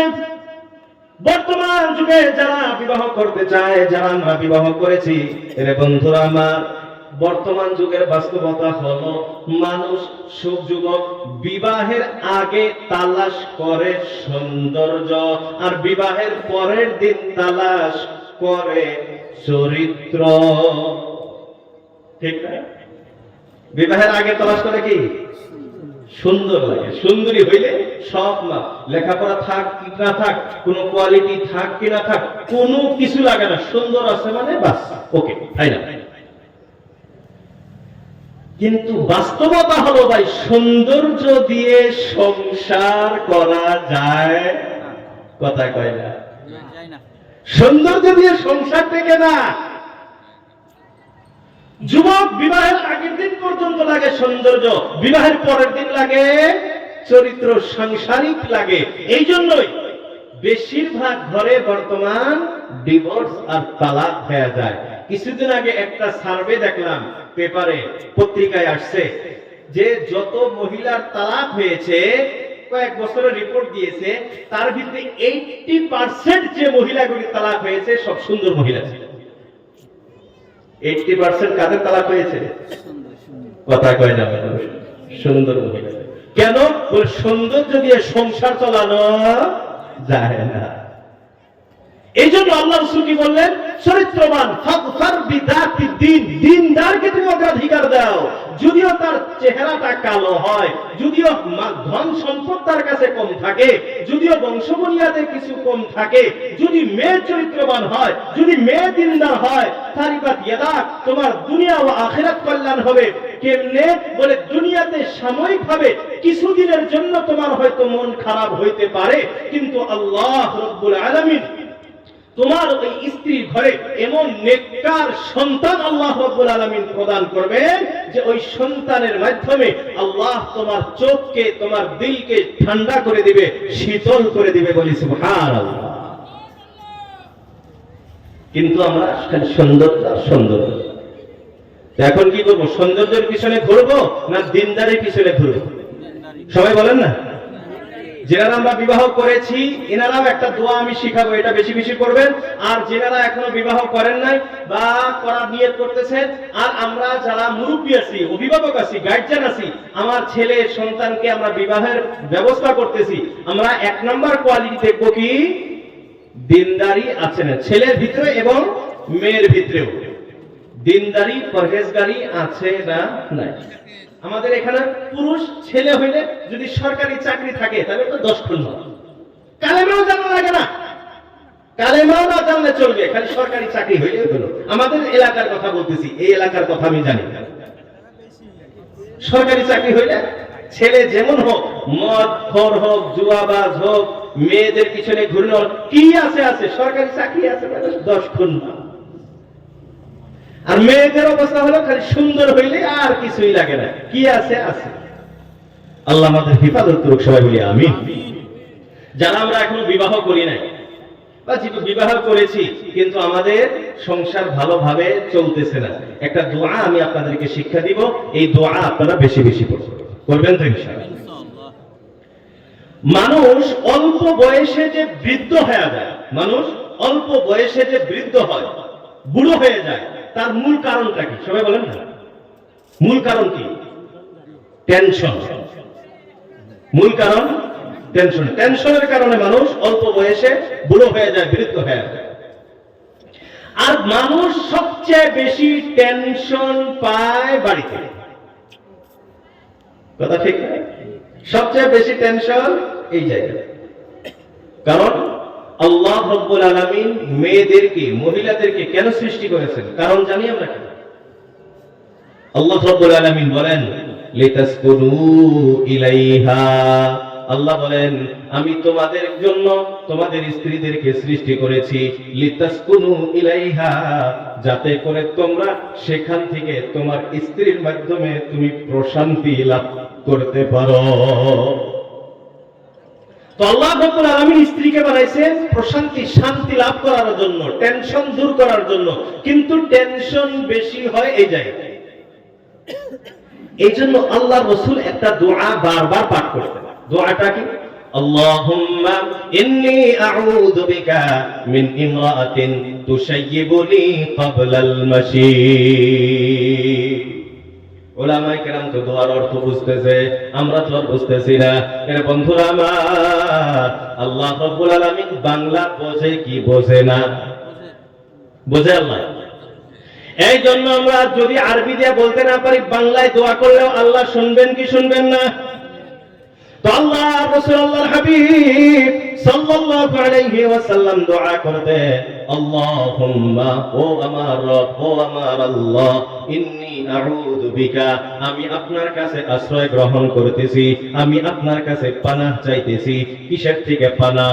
মিন ইমরাআতিন, এমন মহিলা থেকে আপনার কাছে আশ্রয় নিতেছি, এমন মহিলা থেকে আপনার কাছে পানাহ চাইতেছি, তুশাইয়িবুনি, যে আমাকে বুড়ো বানায় দেয়, যে আমাকে বুড়ো বানায় দিবে, যে আমাকে বৃদ্ধ করে দিবে, ক্বাবলাল মাশী, আমি বৃদ্ধ হওয়ার আগে। আল্লাহ রাসূল দোয়া শিখিয়ে দিলেন, ও আল্লাহ, আমি আপনার কাছে এমন মহিলার থেকে, এমন স্ত্রীর থেকে আপনার কাছে পানাহ চাইতেছি, যে স্ত্রী আমাকে বৃদ্ধ হওয়ার আগেই বৃদ্ধ বানায়া দিবে। এই দোয়া আমরা বেশি বেশি পাঠ করব তো ইনশাআল্লাহ। সবাই পাঠ করবো? এটা পাঠ করবেন। যারা এখনো বিবাহ করি নাই, এই দোয়া যদি বেশি বেশি পাঠ করি, আল্লাহ রাব্বুল আলামিন আমাদের ঘরে এমন স্ত্রী, আমাকে এমন স্ত্রী আল্লাহ রাব্বুল আলামিন দান করবেন, যেটা দ্বারা আমি আর বুড়ো হব না, আমার টেনশন আর হবে না। আর যারা বিবাহ করেছি, টেনশন হচ্ছে, আমরা এই দোয়া যদি বেশি বেশি করে করি, আল্লাহ রাব্বুল আলামিন আমার আপনার স্ত্রীকে ভালো করে দিবেন, আর জীবনে টেনশন হবে। দোয়া করবো তো ইনশাআল্লাহ?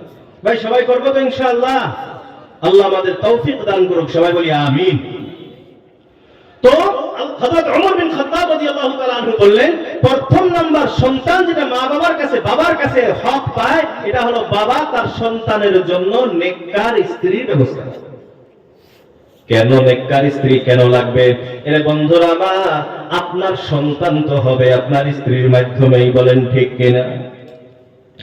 এই গত বছর আমেরিকার একজন বিজ্ঞানী রিসার্চ করেছে, তিনি বলেন কোন মা যদি চায় তার সন্তান গায়ক হোক, নায়ক হোক, কোন মা যদি এই আশা আকাঙ্ক্ষা থাকে, তাহলে যে গায়কের গান ভালো লাগে, যে অ্যাক্টরের অ্যাক্টিং ভালো লাগে, এর গানগুলি, অ্যাক্টিংগুলি বেশি বেশি শুনবে, দেখবে, এবং নিজেও সেই গানগুলি বলার এবং অ্যাক্টিং করার চেষ্টা করবে। এর মাধ্যমে ওই সন্তান ওই গায়ক এবং নায়কের মতোই হবে। এর বন্ধুরা আমার, বিজ্ঞানী বুঝাইতেছে, মা যেটা করে, মা যেটা করবে, সন্তানের উপরে প্রভাব পড়ে, সন্তান তেমনই হবে। এর বন্ধুরা আমার, এইখান থেকে এখন বোঝা যায়, মার ঘরে গর্ভে যখন সন্তান আসবে, মা যদি কোরআন তেলাওয়াত করে, মা যদি নফল রোজা রাখে, মা যদি তাহাজ্জুদ পড়ে, মা যদি আল্লাহ আল্লাহ জিকির আজকার করে, মা যদি সুবহানাল্লাহ আলহামদুলিল্লাহ তাসবিহ তাহলিল পাঠ করে, এর বন্ধুরা আমার, আপনার সন্তান হবে কোরআনওয়ালা। কিন্তু বর্তমান বাস্তবতা হলো মা হলো টিকটকার, সন্তান হয় বড় টিকটকার। ঠিক না? যদিও বর্তমান আমাদের ভারতবর্ষে টিকটক বন্ধ হয়ে গেছে, কিন্তু ওই যে গজবের রিল আছে না ভাই, ফেসবুকেও রিল, ইনস্টাগ্রামেও রিল, ইউটিউবেও রিল, সব জায়গা খালি রিল আর রিল। তো মায়ের সারাদিন রিল দেখে বাচ্চা পেটে থেকে সব রিল শিখে আসে। এই জন্য জন্ম হয়ে 6 মাস হয় না, মায়ের থেকে বেশি মোবাইল চালায়। কথা বাস্তব না? এমন দেখবেন, আমার নিজে চোখে দেখা, 2 মাস বয়স হয় নাই বাচ্চা, 2 মাস বয়স হয় নাই, ওই বাচ্চাকে শুয়ে রাখছে, মোবাইলে রিল চালু করে দিছে, গান চালু করে দিছে, সন্তানের কোনো কান্নাকাটি নাই, সারা দিন মোবাইল দেখে। আল্লাহ আমাদের হেফাজত করুক, সবাই বলি আমিন। তো মা মোবাইল দেখে যদি সন্তান মোবাইল চালান শিখে আসে, তাহলে মা যদি কোরআন পড়ে, মা যদি তাসবিহ তাহলিল পাঠ করে, তাহলে সন্তানও তাসবিহওয়ালা কোরআনওয়ালা জন্ম। এই কিছুদিন আগে হকিকত আল্লাহ মাবুদ ভালো জানে, ইউটিউবে ভাইরাল, গত বছর না তার আগের বছর আরব দেশগুলির কোন এক দেশে 2 বছরের বাচ্চা, মাত্র 2 বছরের বাচ্চা পরিপূর্ণ কোরআনের হাফিজ, বলি সুবহানাল্লাহ। 2 বছরের বাচ্চা কোরআনের হাফিজ, ইউটিউবে ভাইরাল ছিল। এখন সত্য কি মিথ্যা আল্লাহ মাবুদ ভালো জানে, কিন্তু ভাইরাল হয়েছে। তো এই যে 2 বছরের বাচ্চা যে হাফিজ হয়েছে, তার মা তো টিকটকার নাকি? অবশ্যই তার মা কি হইতে হবে? কোরআনওয়ালা হাফেজা হইতে হবে। এজন্য প্রথম নাম্বার সন্তান যেটা আমার কাছে, আমার বাবার কাছে হক পায়, এই হক হলো কি? সন্তান। এই সন্তানের জন্য বাবা একজন নেককার স্ত্রী, নেককার মায়ের ব্যবস্থা করবে। 1 নাম্বার দায়িত্ব। 2 নাম্বার হক যেটা সন্তান মা বাবার কাছে পায়, সন্তান জন্ম হওয়ার সাথে সাথে তার তাহনিক করা। কি করা? শব্দটা বলেন না, তাহনিক। সবাই বলেন তাহনিক। এটা শুনছেন? এই শব্দ শুনছেন আগে কোনোদিন? তাহনিক শুনছেন? তাহনিক, সন্তান জন্ম হওয়ার সাথে সাথে তাহনিক করা, এটা শুনুন। তার আগে, তাহনিকের আগে আরেকটা কাজ আছে, সেটা হলো, সেটা আমরা জানি সবাই, সেটা হলো সন্তানের কানে আযান ও ইকামতের ব্যবস্থা করা। এটা আমাদের এলাকায় হয় তো? আযান ও ইকামত হয়? সবাই বলেন না হয়? হসপিটালে হয়? কিছু কিছু হয়।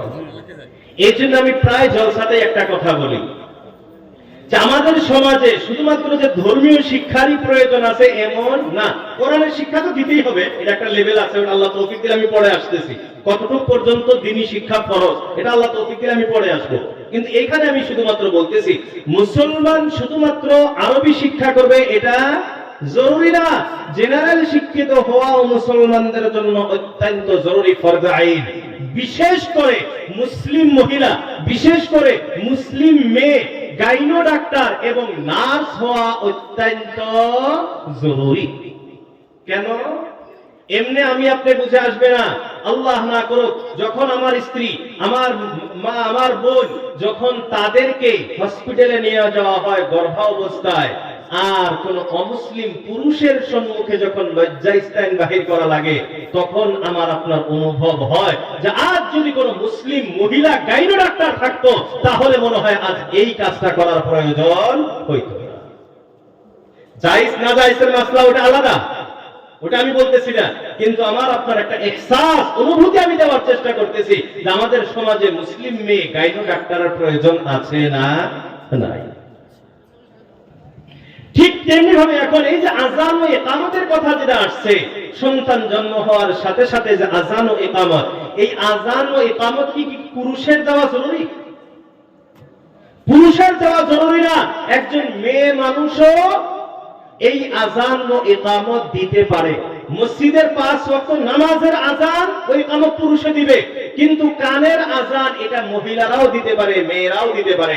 এখন যদি কোন কোরআন পড়নেওয়ালা, আযান জাননেওয়ালা নার্স যদি হসপিটালে থাকে, মুসলমান ঘরের সন্তান যখন জন্ম হবে, ওই নার্স তার কানে আযানটা দিতে পারবে, পারবে কি পারবে না? তাহলে আমাদের সমাজে মুসলিম নার্সের প্রয়োজন নাই ভাই, আছে না নাই? এজন্য আমাদের সমাজে আমরা এটা চিন্তা করব, আমাদের সমাজে কোনো ভালো মেয়ে আছে, শিক্ষিত আছে, ব্রেন ভালো, পড়তে পারে, কিন্তু কোনো অসুবিধার কারণে, টাকা পয়সার অসুবিধার কারণে সে আর পড়া আগ বাড়াইতে পারতেছে না। আমাদের সমাজের দায়িত্ব হলো আমরা যেভাবে হোক তাকে সহায় করে আগ বাড়ানো এবং তাকে ডাক্তার এবং নার্স বানানো। এটা সমাজের প্রত্যেক জনের জন্য দায়িত্ব। আমরা এটা পালন করার চেষ্টা করব তো ইনশাআল্লাহ? ভাই সবাই করবো তো ইনশাআল্লাহ? আল্লাহ আমাদের তৌফিক দান করুক, সবাই বলি আমিন। তো আযান ইকামতের পরে পরে 2 নাম্বার যেটা সন্তান জন্ম হওয়ার পরে সন্তানের দায়িত্ব, এটা হলো সন্তানের তাহনিক করা। তাহনিক কাকে বলা হয় এটা বুঝাচ্ছি এখন। তাহনিক বলা হয় সন্তান জন্ম হওয়ার পরে তার মুখে সর্বপ্রথম যে খাবারটা যাবে, এটা কোন আল্লাহওয়ালা বুজুর্গ বান্দার মুখে চাবানো, খেজুর হোক, মধু হোক, কিছু নাই, চিনি হোক তাও নাই, খালি বুজুর্গর মুখের থুথু হলেও নিয়ে ওই বাচ্চার মুখে বা জিহ্বার ভিতরে লাগায় দেওয়া, যাতে সর্বপ্রথম যে পৃথিবীর খাদ্যটা তার পেটে যাবে ওটা যাতে কোনো আল্লাহওয়ালা বুজুর্গের দোয়া পাঠ করা পানি তার পেটে যায়। এটার নাম হলো তাহনিক, এটা সুন্নত। এটা আমরা করি। এখন যাদের ঘরে, আমাদের ঘরে সন্তান হবে, আমার ছেলের ঘরে নাতিপুতি হবে, মেয়ের ঘরে সন্তান হবে, আমরা এই সুন্নতটা পালন করার চেষ্টা করব ইনশাআল্লাহ। আল্লাহ আমাদের তৌফিক দান করুক, সবাই বলি আমিন। 3 নাম্বার দায়িত্ব যেটা সন্তান মা বাবার কাছে পায়, সন্তানের যখন বয়স 7 দিন হবে বা 21 দিন, 7 দিন বা 21 দিনের দিন সন্তানের আকিকা করা, মাথা মুন্ডন করা এবং চুল পরিমাণ রূপা বা স্বর্ণ সদকা করা বা তার দাম সদকা করা এবং তার একটি সুন্দর নাম রাখা। কিন্তু আমাদের সমাজে আছে সুন্দর নাম আছে, অনেকে সুন্দর নাম রাখে, নাম রাখার পরেও, সুন্দর ভালো নাম রাখার পরেও একটা ডাক নাম রাখে, আবার মিন্টু, সিন্টু, বল্টু, মল্টু, এগুলো নাম আছে না? নামের ব্যাপারে আমি সংক্ষিপ্ত বলতেছি। নামটা কেমন নাম হবে? এমন নাম হওয়া দরকার, 1 নাম্বার নামের অর্থ ভালো হইতে হবে। নামের, সবাই বলেন না, 1 নাম্বার শর্ত নামের অর্থ ভালো হইতে হবে। 2 নাম্বার শর্ত, নাম শোনার সাথে সাথেই যাতে বোঝা যায় ইনি একজন মুসলিম। এই 2টা শর্ত সাপেক্ষে নাম রাখতে হবে। 1 নাম্বার নামের অর্থ ভালো হইতে হবে, 2 নাম্বার নাম শোনার সাথে সাথেই যাতে বোঝা যায় যে ইনি একজন মুসলিম। কিছুদিন আগে এক জায়গাতে গিয়েছেন, তো একজন আমাকে বলতেছে, হযরত আমার নাতি হয়েছে, তো আমি নাম রাখছি কোরআনের সূরা ইয়াসিন তেলাওয়াত করি সব সময় দৈনন্দিন, তো সূরা ইয়াসিনের ভিতরে একটি শব্দ আছে রমিম, তো এই নামটা আমার খুব পছন্দ হয় শব্দটা, এই জন্য আমি নামটা রাখি। তো আমি বললাম ঠিক আছে, আমি আর কিছু বলছি না। তো উনি যাওয়ার সাথে সাথে আমি মোবাইলে চেক করলাম যে রমিম শব্দের অর্থটা আমার জেহেনে ছিল না, কিন্তু দেখতে হবে অর্থটা কি। তো রমিম শব্দের অর্থ হলো বসিদা হাড্ডি, দুর্বল হাড়, কমজোর হাড্ডি। এখন বলেন অর্থটা ভালো না মন্দ? ভালো অর্থ? কমজোর দুর্বল হাড্ডি, এটা কি ভালো অর্থ হলো? এই নামটা রাখা চলবে?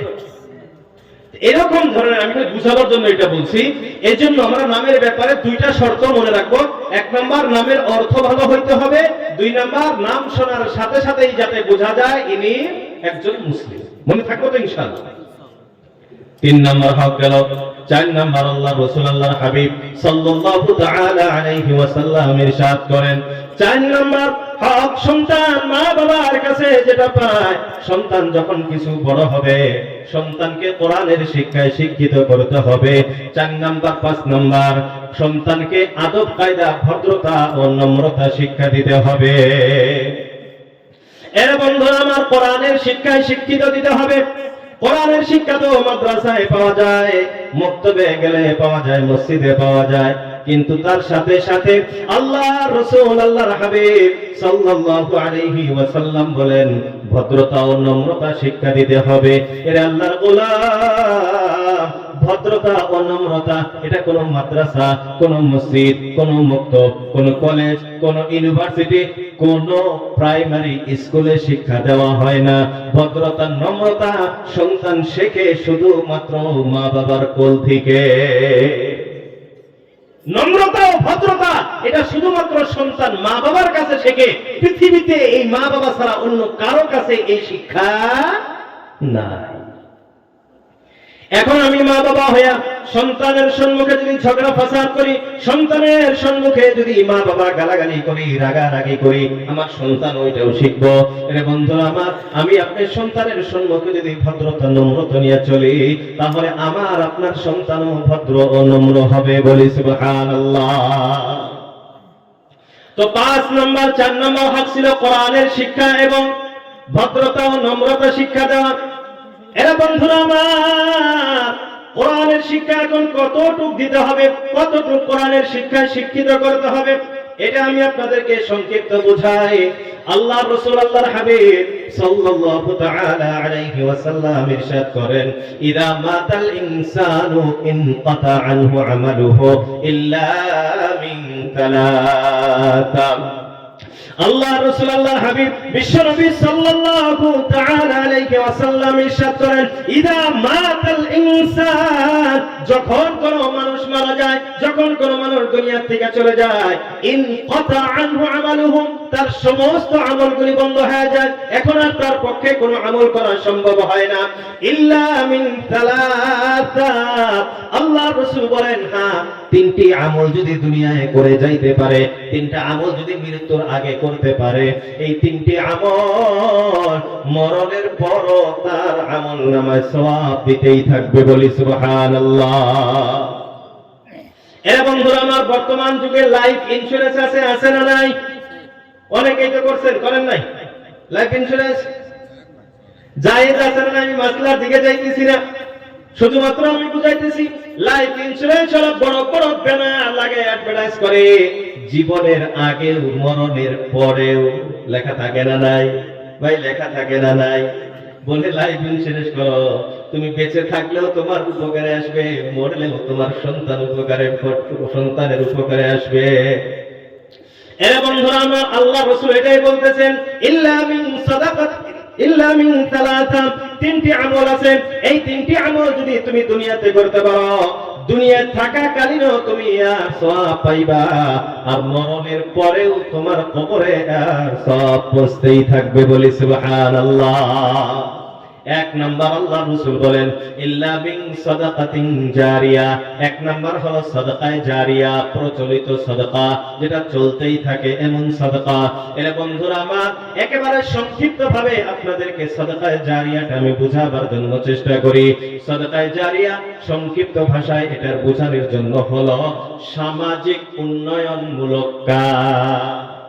সামাজিক উন্নয়নমূলক কাজ, এমন কোন কাজ করা যেটা আমার ব্যক্তিগত ফায়দা হয় না, সমাজের ফায়দা হয়, এমন কাজ করা যেটা সমাজের প্রত্যেকের লাভ হয়, এমন কাজকে বলা হয় সাদাকায়ে জারিয়া। মাদ্রাসা আছে, এটা কারো ব্যক্তিগত না সামাজিক? সবাই বলেন না, এটা সামাজিক, এটা কারো ব্যক্তিগত না। আপনি মাদ্রাসায় দান করলেন, মাদ্রাসায় ঘর নির্মাণ করে দিলেন, মাদ্রাসার বিল্ডিং এ টাকা দান করলেন, মাদ্রাসার জন্য চাউল ডাউল দিলেন, মাদ্রাসার জন্য সিমেন্ট বালি রড দিলেন। এর বন্ধুরা আমার, এটা আপনি কারো ব্যক্তিগত লাভ করলেন না সমাজের উন্নতি করলেন? এটা সাদাকায়ে জারিয়া। মসজিদে দান করলেন, এটা সাদাকায়ে জারিয়া। এর বন্ধুরা আমার, আপনি একটি গাছ লাগায় দিলেন, মানুষ ওই গাছের নিচে যাবে, ছায়া পাবে, সাদাকায়ে জারিয়া। আপনি একটা রাস্তার পেশাব পায়খানার ব্যবস্থা করে দিলেন, সাদাকায়ে জারিয়া। পানির ব্যবস্থা রাস্তায় করে দিলেন, মানুষ পান করবে, সাদাকায়ে জারিয়া। আপনার বাড়ির সম্মুখে রাস্তাটা খারাপ ছিল, আপনি কিছু মাটি দিয়ে রাস্তাটা আপনি ভালো করে দিলেন, মানুষ হাঁটাচলা করবে, সাদাকায়ে জারিয়া। বুঝে আসছে?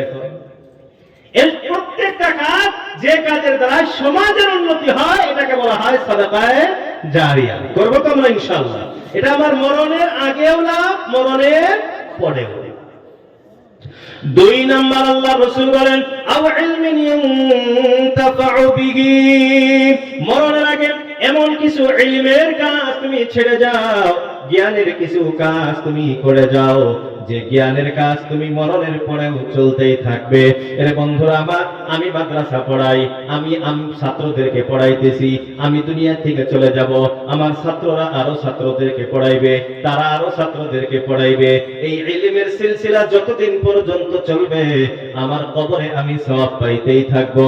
আমার আসাতিজায়ে কেরাম যারা শিক্ষক বৃন্দ যারা আছেন, তারা সওয়াব পাইতেই থাকবে।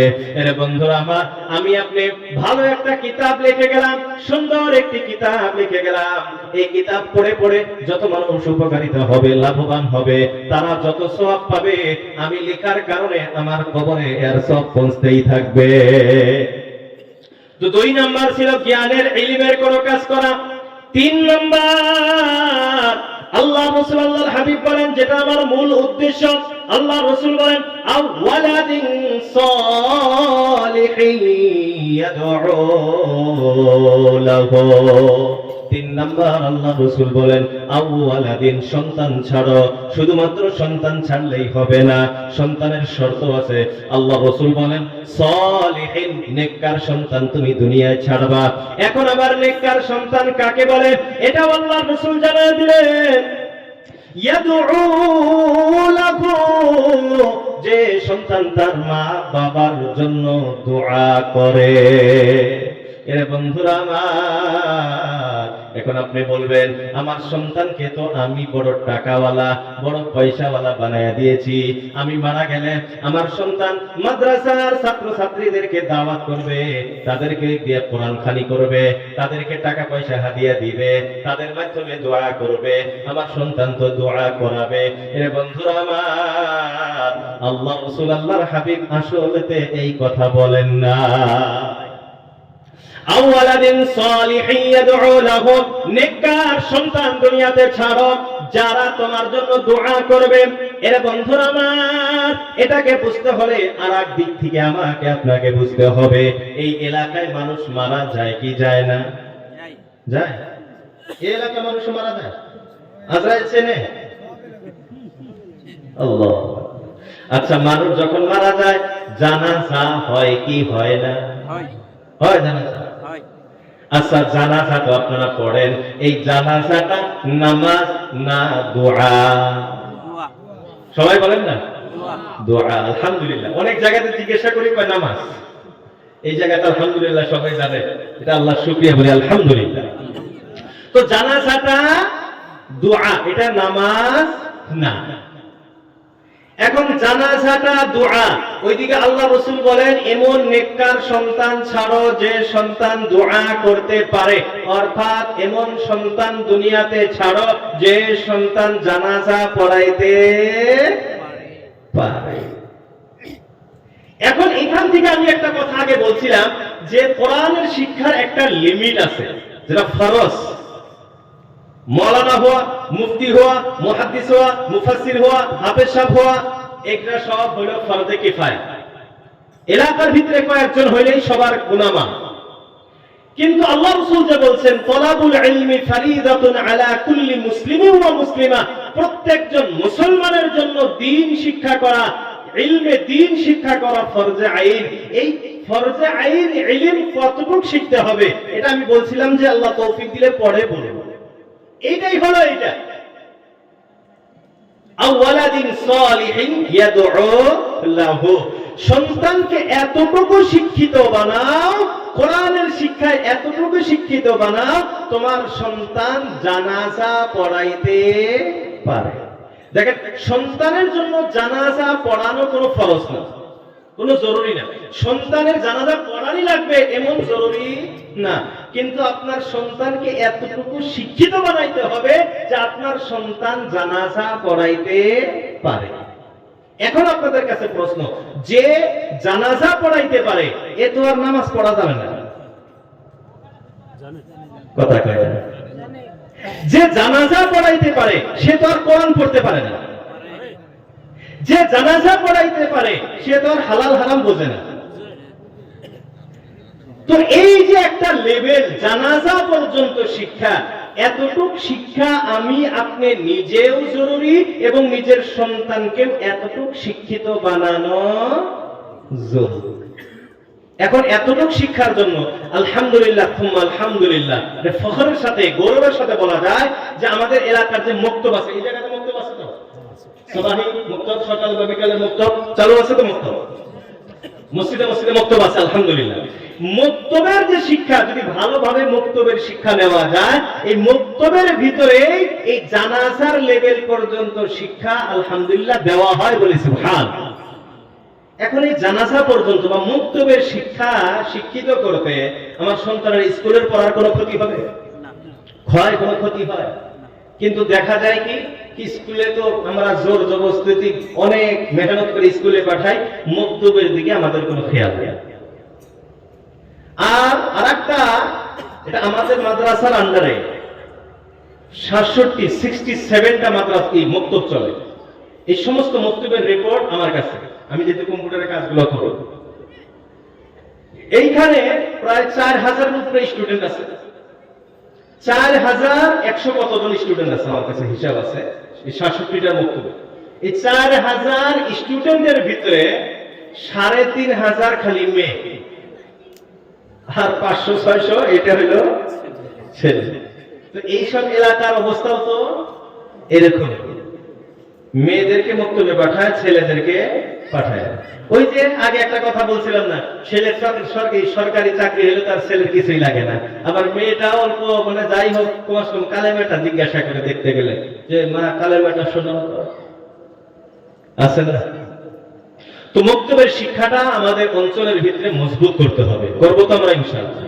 নিজের সন্তানকে যেমন শিক্ষিত বানানোর, দুনিয়ার শিক্ষার জন্য আমরা যেমন ভাবে করি, তার চেয়ে বেশি মেহনত এই মক্তবের শিক্ষার উপর দিতে হবে। রাজি আছি আমরা ইনশাআল্লাহ? এই জন্য আমি সাধারণত অনেক জায়গাতে বলে থাকি, ভাই আপনার সন্তানকে আপনি স্কুলে পড়ান, কোনো অসুবিধা নাই, কিন্তু 1 বছর বা 2 বছরের জন্য, শুধুমাত্র 1 বছর বা 2 বছরের জন্য আপনার ছেলে আপনার মেয়েকে আপনি মাদ্রাসায় ভর্তি করে দেবেন। 2 বছরের জন্য, এই যে বানাত মাদ্রাসা, 2 বছরের জন্য আপনার মেয়েকে যদি বানাতে দেন, 2 বছর পরে যখন যাবে, তারপরে যদি স্কুলেও পড়ে, তার মাথার থেকে উড়না সরবে না। ছেলেকে আপনি 2 বছরের জন্য মাদ্রাসায় দেন, 2 বছর পরে যখন স্কুল মাদ্রাসা থেকে বাহির হবে, এ আর গুনাহের কাজের ভিতরে যাবে না। সবচেয়ে বড় কথা, আমাদের এক উস্তাদ ছিলেন, উনি বারবার বলতেন যে মেরে মা বাপ জান্নাতি, আমার মা বাবা জান্নাতি। আমরা জিজ্ঞাসা করতাম, হযরত এটা কেমনে আপনি বলেন, এর কি কোনো দলিল আছে আপনার মা বাবা জান্নাতি? উনি বলতেন মেরে ওয়ালিদাইন ने मुझे आलिम बना दिया तो मेरे वालिदाइन জান্নাতি। আমার মা বাবা আমাকে আলিম বানাইছে, তারা জান্নাতের সার্টিফিকেট পাইছে। এখন আমি যদি আমার সন্তানকে কোরআনওয়ালা বানাইতে পারি তো আমি জান্নাতি, আর আমি যদি আমার সন্তানকে কোরআনওয়ালা বানাইতে না পারি আমি জান্নাতি না। পরে আসতেছি, আল্লাহ তৌফিক দিলে পরে আসতেছি, এই ব্যাপারে আরো কিছু বিশ্লেষণ আলোচনা হবে ইনশাআল্লাহ। তো কোরআনের শিক্ষায় শিক্ষিত করতে হবে কতদূর পর্যন্ত? জানাজা লেভেল পর্যন্ত। ওই যে হযরত ওমরের এবং ওই যুবকের ঘটনার দিকে আসে। 6 নাম্বার, আল্লাহ রাসূল আল্লাহর হাবিব সাল্লাল্লাহু আলাইহি ওয়াসাল্লাম বললেন, ওয়াইদা বালাগা, আর যখন সন্তান সাবাল্য হয়ে যাবে, বিবাহের যখন বয়স হয়ে যাবে, ফালিয়ুজাউইজহু, তাড়াতাড়ি সন্তানের বিবাহের ব্যবস্থা করে দাও। এর বন্ধুরা আমার, আল্লাহ রাসূল আল্লাহর হাবিব বলেন, ফাইদা বালাগা, সন্তান সাবাল্য হয়ে গিয়েছে, ওয়ালাম ইউজাউইজহু, মা বাবা এখনো বিবাহ দেয় নাই, বলে এখনো সেটেল হয় নাই। আমাদের সমাজে চলছে সেটেল হওয়া লাগে। আল্লাহ রাসূল বলেন ওয়ালাম ইউসাউবিজহু, এখনো বিবাহ দেয় নাই, ফাসাবা ইসমা, এই মা বাবা বিবাহ না করার কারণে সন্তান গুনাহে লিপ্ত হয়ে গেছে, যায় কি যায় না? আল্লাহ রাসূল আল্লাহর হাবিব বলেন, ইন্নামা ইসমুহু আলা আবিহি, এই সন্তান যত গুনাহ করবে এই সমস্ত সমপরিমাণ গুনাহ তার মা বাবার আমলনামায় লেখা হবে। এর বন্ধু আমার, কথা বলতেছিলাম যে বর্তমান যুগের আমার আপনার অবস্থা হয় সেটেল না হওয়া পর্যন্ত বিবাহ না। বলে আগে একটা কামায় রোজগারের ব্যবস্থা হয়ে যাক, আগে ধনী হোক তারপরে বিবাহ। এর বন্ধুরা আমার, আল্লাহ রাব্বুল আলামিন কোরআনে কারীমের ভিতরে জানায় দিলেন, ওয়া আনকিহুল আয়ামা মিনকুম ওয়াস-সালিহিন। আল্লাহ বলেন, ওয়া ইন ইয়াকুনু ফুকারা يغنيهم ইউগনিহিমুল্লাহু মিন ফাদলিহি। আল্লাহ রাব্বুল আলামিন বলেন, ইয়াকুনু ফুকারা, যদি তোমরা দরিদ্র হও, ফকির হও, গরীব হও, ইউগনিহিমুল্লাহু মিন ফাদলিহি, আল্লাহ রাব্বুল আলামিন তার ফজল করমে তোমার বিবাহের বরকতে আল্লাহ তোমারে ধনী বানায় দিব, বলি সুবহানাল্লাহ। আল্লাহ বলতেছেন বিবাহ করো, তোমাকে আমি ধনী বানাবো। আর আমি করি, আমি বলি আগে ধনী হব, পরে বিবাহ করব। এজন্য ধনী হওয়াও হয় না, বিবাহ হয় না, খালি জিনা জিনা আর জিনা। বর্তমান সমাজে জিনা সহজ, বিবাহ করা কঠিন, এটা বাস্তবতা। আবার এখানে এই যে একটা কাজ, বিবাহ কঠিন জিনা সহজ, এটা হলো ইহুদিদের বড় চক্রান্ত। আমাদের ব্রেনকে ওয়াশ করে দিয়ে তারা এই চিন্তাধারা আমার আপনার মাথার ভিতরে ঢুকিয়ে দিয়েছে। সারা পৃথিবীতে কানুন 18 বছর বা 21 বছর, ছেলেদের 21, মেয়েদের ছেলের 21, মেয়ের 18। 18 আগে বিবাহ করলে আইনগতভাবে অপরাধ, আপনাকে জেল খাটতে হবে। খালি যে ছেলে বা মেয়ে করবে সে না, তার অভিভাবক গার্জিয়ান যারা আছে তাদেরকেও জেল খাটতে হবে। আর এই 18 আর 21 আগে যদি 10টাও প্লাফান নষ্ট করে, বাচ্চা নষ্ট করে, কোনো অপরাধ নাই। কথা আছে না? ঠিক। তো এগুলা কেন এই পৃথিবীতে, এখানে ভারতবর্ষে কি এটা আইন? এটা কি ভারতবর্ষের আইন না, সারা পৃথিবীতে আইন। এটা ওয়ার্ল্ড হেলথ অর্গানাইজেশন, হু যে আছে, ওয়ার্ল্ড হেলথ অর্গানাইজেশন, এদের পক্ষ থেকে এটা দেওয়া হয়েছে, সারা বিশ্বে দেওয়া হয়েছে। তাদের উদ্দেশ্য কি? ইসলাম কিভাবে ধ্বংস করা যায়, এটাই তো মূল উদ্দেশ্য না? এই জন্য তারা চাইতেছে পৃথিবীতে বিবাহ কঠিন হয়ে যাক, জিনা আম হয়ে যাক, জিনা প্রচলিত হয়ে যাক, মানুষ বিবাহ করতে যাতে ভয় পায়, জিনা করতে যাতে সহজ মনে করে। আর একটা গজব আমাদের ভিতরে শুরু হয়েছে, আল্লাহ মাফ করুক। এই যে যৌতুক টৌতুক এইসব চলতেছে, বিবাহের আগে এটা লাগবে, এটা লাগবে, এটা। অনেক মা বাবা আছে তার মেয়েকে যৌতুকের অভাবে বিবাহ দিতে পারতেছে না, নাই সমাজে? আল্লাহ আমাদের হেফাজত করুক, সবাই বলি আমিন। আবার আরেকটা কথা বলি, এখানে কথা যখন আসছে বিবাহের ব্যাপারে, আল্লাহ রাসূল আল্লাহর হাবিব সাল্লাল্লাহু আলাইহি ওয়াসাল্লাম বলেন, বিবাহের ভিতরে সবচেয়ে বরকতময় বিবাহ, ভালো করে মনে রাখবেন, আল্লাহ রাসূল বলেন সবচেয়ে বেশি বরকতময় বিবাহ যে বিবাহে সবচেয়ে খরচ কম হয়। আল্লাহ রাসূলের শব্দ আইসারুহু মাউনাতান, খরচা যত কম বিবাহ তত বরকতময়। আমাদের দেশে উল্টা, খরচা কম না বেশি? সবাই বলেন না, কম না বেশি? বেশি।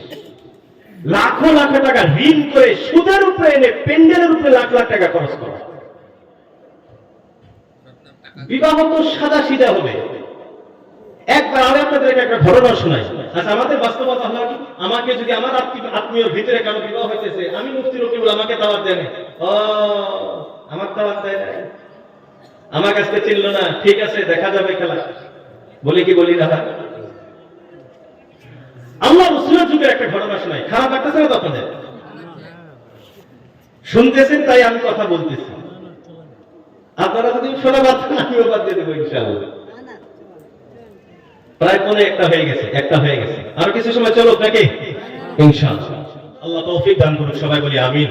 কিছু গুরুত্বপূর্ণ কথা আসতেছে তো। আল্লাহ হযরত রাসূল করিম সাল্লাল্লাহু আলাইহি ওয়াসাল্লাম মসজিদে বসা, মসজিদে নববী। এদিকে হযরতে আব্দুর রহমান বিন আউফ রাদিয়াল্লাহু তাআলা, বড় সাহাবী। আব্দুর রহমান বিন আউফ ছোট মোটো সাহাবী না, বড় একজন সাহাবী। তো হযরত আব্দুর রহমান বিন আউফ রাদিয়াল্লাহু তাআলা মসজিদে গিয়েছেন আল্লাহ রাসূলের দরবারে। যাওয়ার পরে দেখেন ওনার শরীরে কাপড়ে হলদির রং, হালদির রং। হালদির রং কোন সময় আসে মানুষের শরীরে? বিয়ের টাইমে, বিয়ের সময়। তো আল্লাহ রাসূল সাল্লাল্লাহু আলাইহি ওয়াসাল্লাম হযরত আব্দুর রহমান বিন আউফকে বলতেছেন, রে আব্দুর রহমান, তোমার শরীরে এসব রং কিসের? তো মিষ্টি হাসিতে বলতেছে, ইয়া রাসূলুল্লাহ, আমার গত রাত্রে বিবাহ সম্পন্ন হয়েছে। আল্লাহ রাসূলকে দাওয়াত দেয় নাই, আব্দুর রহমান বিন আওফ বিবাহ করতেছেন, আল্লাহ রসুলকে দাওয়াত দেন না, কিন্তু আল্লাহ রসুল এটা নিয়ে খারাপও পারলেন। আল্লাহ রসুল বললেন, এ ওলিমা করছো, ওলিমা করছো, মানুষকে কিছু খাওয়াইছে বিবাহের পরে, দাওয়াত করছো? বলে, না হুজুর, ওলিমা তো করি নাই। আল্লাহ রসুল বললেন, আউলিম ওয়ালাউ বিশাতিন, একটা বকরি, একটা ছাগল জবাহ করে হইলেও মানুষকে দাওয়াত খেলে দাও, চলো ভাগো। তো সাদা সিধা, এত সাদা সিধা সিম্পল। আর আমাদের একটা বিবাহ হলে হাজার হাজার মানুষের আয়োজন, একে ওকে বিভিন্ন ধরনের আয়োজন, এই প্যান্ডেল মেন্ডেল ইত্যাদির ভিতরে লাখো লাখো টাকা খরচ করি। এই জন্য আল্লাহ রসুল বলছেন, বিবাহের খরচ যত কম বরকত তত বেশি। আর আমরা যেহেতু উল্টিয়ে দিয়েছি, খরচ বেশি হইতেছে, বরকত বিবাহের কমতেছে। আরো গজব শুরু হয়ে গেছে। এখন তো আবার অল্প যে ডিজিটাল যুগ, বিবাহ করলো, বিবাহে জীবনে একবার বিয়ে করতেছে, যদি অল্প ভিডিও সিডিও না হয় তাহলে আর কি করলো? এমন অবস্থা হয়ে গেছে, মেয়েকে গোসল করায়, হলদি দেয়, আল্লাহ মাফ করে, এসব তো জায়েজ নাই। মেয়েকে গোসল করায়, ওই জায়গাতে ভিন পুরুষ ভিডিও ক্যামেরা নিয়ে বসে থাকে, খাড়া থাকা ভিডিও করে। এর চেয়ে আফসোস মুসলমানে, এর চেয়ে আর কি আফসোসের ব্যাপার হইতে পারে আপনি বলেন? একজন মেয়েকে গোসল করানো হইতেছে, গোসল করতেছে, আর ওটা ভিডিও শুট হইতেছে। কি দরকারটা আছে আমাকে বলেন না? এই ভিডিও না করলে বিবাহ টিকবে না, সংসার টিকবে না। আল্লাহ আল্লাহ আমাদের বোঝার তৌফিক দান করুক, সবাই বলি আমিন। এই ভিডিও সিডিও ইত্যাদি লাখো লাখো ঋণ করে, কর্জ করে, সুদের উপরে টাকা নিয়ে আমরা বিবাহ।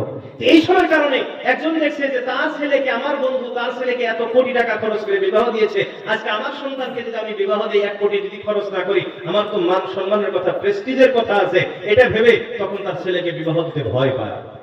এদিকে ছেলে জিনার উপরে জিনা করে যাচ্ছে। আল্লাহ আমাদের হেফাজত করুক, সবাই বলি আমিন। আর এটা সমাজে ঘটবে।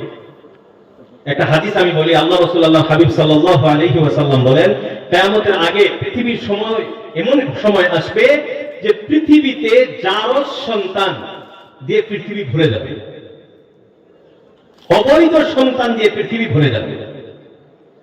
আমি এটা বিভিন্ন সময় চিন্তা করি যে অবৈধ সন্তান কেমনে হবে পৃথিবীতে। বর্তমান পৃথিবীতে অবৈধ সন্তান দেখা যায়, কেউ কাউকে বলতে পারবে? অবৈধ বলা যাবে কাউকে? বোঝা যাবে? তখন আমি চিন্তা করে বাইর করছি, এই হাদিসটার উপরে আমি মানে অল্প চিন্তা ফিকির করার পরে আমার মাথার ভিতরে এটা জবাব আসছে। বর্তমান আমরা সমাজে অনেক স্বামী স্ত্রী এমন কথা বলি, রাগারাগি করে, গালাগালি করে, এমন এমন কথা বলি যে কথা বলার কারণে আমার স্বামী স্ত্রীর ভিতরে তালাক হয়ে যাচ্ছে, তালাক হয়ে গেছে, কিন্তু আমরা সমাজে মুখ দেখানোর ভয়ে, সমাজের ভয়ে আমরা এটা কাউকে বলি না। এই তালাকপ্রাপ্ত স্ত্রী নিয়ে আমরা সংসার করে খাচ্ছি, সবকিছু হচ্ছে। এখান থেকে যে সন্তান ঘরে আসছে, পৃথিবীর সবাই জানতেছে এদের সন্তান, কিন্তু আসলে এটা অবৈধ সন্তান। তো মুহতারাম দোস্ত আজিজ, আল্লাহ আমাদের বোঝার তৌফিক দান করুক, সবাই বলি আমিন। তো বিবাহকে আমরা সহজ করার চেষ্টা করব, করবো তো ইনশাআল্লাহ? সবাই করবো তো ইনশাআল্লাহ? আল্লাহ আমাদের তৌফিক দান করুক, সবাই বলি আমিন। আরেকটা কথা মনে পড়লো, বলবো আপনাদের।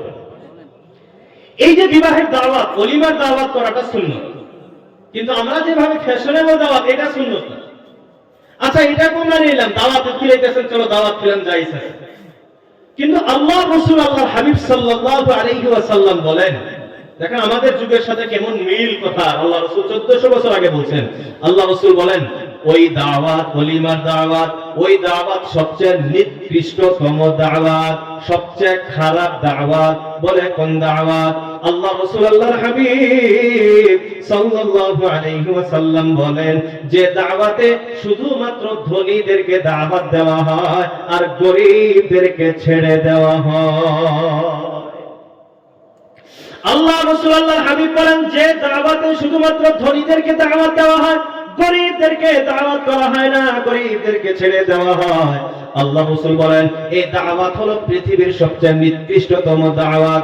এর বন্ধুরা আমার, এখন আমার আপনার সমাজের বাস্তবতার দিকে আপনি লক্ষ্য করে দেখেন, ওলিমার দাওয়াত হোক, অন্য কিছুর দাওয়াত হোক, যে কোনো দাওয়াতি হোক, গ্রামের যারা গরিব মানুষ আছে, আমাদের আত্মীয় স্বজনের ভিতরে যারা গরিব মানুষ আছে, তাদেরকে আমরা দাওয়াত করি না। যারা ভিআইপি লোক, তাদেরকে আমরা দাওয়াত করি। আবার অনেক জায়গাতে দেখা যায় গরিবদেরকে দাওয়াত করে, আবার ধনী আত্মীয়দেরকেও দাওয়াত করে। গরিবদের জন্য খাবারের সিস্টেম আলাদা, আবার ধনী ভিআইপিদের জন্য খাবারের তালিকা আলাদা। আছে না নাই? প্রথম তো গরিবদেরকে দাওয়াতই করা হয় না, দ্বিতীয় নম্বর গরিবকে দাওয়াত করে, কিন্তু করার পরেও খাবারের তালিকা আলাদা। এই যে দাওয়াত, আল্লাহ রাসূল বলেন এটা হলো পৃথিবীর নিকৃষ্টতম সবচেয়ে খারাপ দাওয়াত। তোমরা ইনশাআল্লাহ দাওয়াত করব। দাওয়াতের হকদার বেশি হলো যারা আমার আত্মীয় স্বজনের, গ্রামবাসী, এলাকার যারা দরিদ্র গরিব শ্রেণীর মানুষ, এরা হলো আমার দাওয়াতের বেশি হকদার। ভাই ধনী মানুষ তারা তো ডেইলি মাছ মাংস খায়, তাদের কিসের প্রয়োজন? তাদেরকে একদিন ডাল ভাত খাওয়ালেও তারা নারাজ হবে না, কিন্তু যারা মাছ মাংস খাইতে পারে না তাদেরকে খাওয়ান, এরা আল্লাহর কাছে দোয়া করবে। এই দোয়ার বরকতে আল্লাহ রাব্বুল আলামিন আপনাকে কামিয়াব করবে। তো আল্লাহ রাব্বুল আলামিন আমাদেরকে এই কথাগুলো বোঝা এবং দাওয়াতের এই কথাগুলোর উপরে আমল করার তৌফিক দান করুক। সবাই বলি আমিন। তো এই যে হাদিসগুলো, লম্বা লম্বা হাদিস শুনাইলাম, বাবা সন্তান মা বাবার কাছে কি পায়? এক নাম্বার নেককার স্ত্রী ব্যবস্থা, তারপরে সন্তান জন্ম হওয়ার পরে তাহনিক এবং আযান ইকামতের ব্যবস্থা, সন্তান কিছু বড় হইলে কোরআনের তালিম, ভদ্রতার শিক্ষার দেওয়া, তারপরে সন্তানকে বিবাহের ব্যবস্থা করা। এই কথা যখন হযরত ওমর বিন খাত্তাব রাদিয়াল্লাহু তাআলা আনহু বললেন, এখন ওই যুবক হযরত ওমরকে বলতেছেন, ও আমিরুল মুমিনিন, ও আমিরুল মুমিনিন, আপনি আমার আব্বা জানলে জিজ্ঞাসা করেন, আপনি যে হাদিসগুলি আমারে শোনাইলেন, এই হাদিসগুলির উপরে কোন একটা কথার উপরে কি আমার আব্বা আমল করেছে? প্রথম নাম্বার আপনি বলেছেন সন্তানের জন্য একজন নেককার স্ত্রীর ব্যবস্থা করা। আমার আব্বা যে নারীকে বিবাহ করেছে তিনি একজন মুসলিম নয়, তিনি একজন নাসরানী, আহলে কিতাব নাসরানী। দুই নাম্বার আপনি বলেছেন সন্তান জন্ম হইলে সুন্দর নামের ব্যবস্থা করা। আমার আব্বা আমার নাম রাখছে রুফাই, এর কোনো অর্থ নাই। এর বন্ধুরা আমার, ওই যুবক বলে, ও খলিফাতুল মুসলিমিন, আপনি বলেছেন রাসূলুল্লাহ বলেছেন সন্তান কিছু বড় হইলে তাকে কোরআনের শিক্ষা দেওয়া। আপনি আমার আব্বারে জিজ্ঞাসা করে, আমার আব্বা আমারে আলিফ বা তা সা শিক্ষা দেয় নাই। এর বন্ধুরা আমার, এই কথাগুলি যখন ওই যুবক ওমর রাদিয়াল্লাহু আনহুকে বলছেন, এখন হযরত ওমর ওই বাবার দিকে লক্ষ্য করে বলতেছেন, ও মুরব্বি, আপনি তো নিজেই নিজের পায়ের উপরে কুড়াল মেরেছেন, এইখানে আমার কিছু বলার না। এই জন্য বন্ধু আমার, যারা আমরা বলি আমার সন্তান আমার কথা শোনে না, আমার সন্তান আমার কথা অনুযায়ী চলে না, আমার সন্তান আমার হক আদায় করে না, তারা প্রথমে নিজেকে নিজের গিরিবান চেক করে দেখেন, নিজের অন্তরে নিজের বুকে একবার হাতটা রেখে দেখেন। আপনি নিজেকে নিজে প্রশ্ন করে দেখেন, আমি যে আমার সন্তানের কাছে হক চাইতেছি, আমি আমার সন্তানের কয়টা হক পুরা করেছি?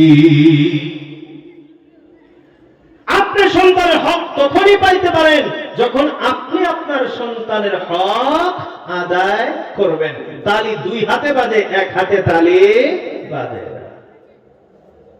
এজন্য মুহতারাম দোস্ত আজিজ, আমরা যারা অভিভাবক আছি, আমরা যারা গার্জিয়ান আছি, আমরা সব সময় এই খেয়াল রাখতে হবে আমার সন্তানকে কিভাবে মানুষ বানাইতে পারি। আর সন্তানকে মানুষ বানাইতে হইলে কোরআন ওয়ালা বানাইতে হবে। কোরআন যে পড়ে সে মানুষ, কোরআন ওয়ালা যে হয় সে মানুষ, কোরআন ওয়ালা না হইলে সে মানুষ হইতে পারে না।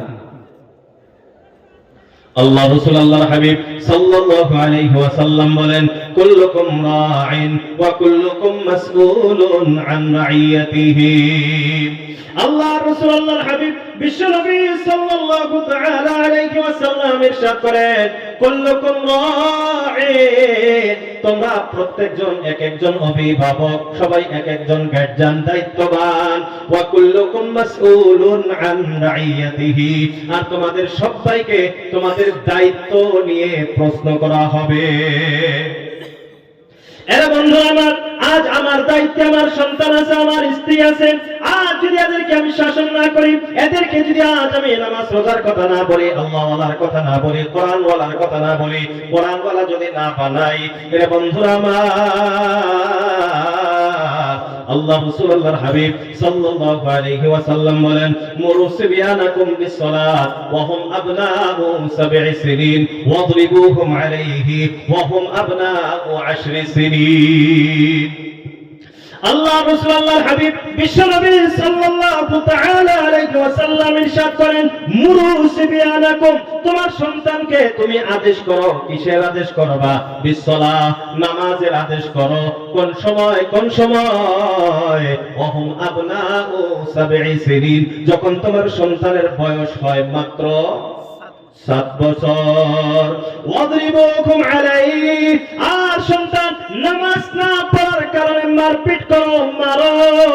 ওয়াহুম আবনাউ 10 সিনিন, যখন তোমার সন্তানের বয়স হয়ে যায় 10 বছর। এ বন্ধুরা আমার, আল্লাহ রাসূল আল্লাহর হাবিব বলেন, 7 বছরে নামাজের আদেশ করো, রোজার আদেশ করো।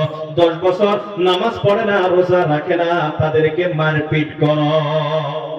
কিন্তু বড় আফসোসের ব্যাপার হলো, আমি আজ স্কুলে না যাওয়ার জন্য মারপিট করি, ধমক দেই, ভালো করে না চলার কারণে মারপিট করি, কোন জায়গায় কোন কাজের জন্য পাঠাইছি, না গেলে ওই হুকুম আদেশ না পালন করলে মারপিট করি।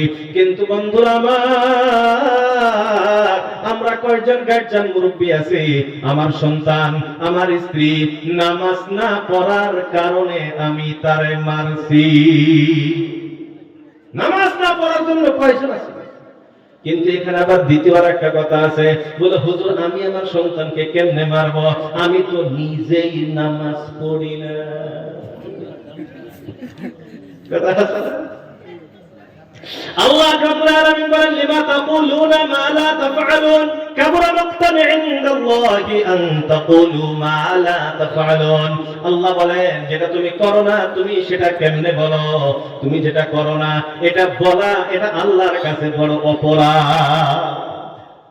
তাহলে সন্তানকে যদি নামাজের জন্য মারপিট করতে চাই, সন্তানকে ভালো হওয়ার জন্য যদি মারপিট করতে চাই, আগে আমি গার্জিয়ান, আমি নামাজি হইতে হবে, আমি মা বাবা আগে নামাজি হইতে হবে। বলেন ঠিক কিনা?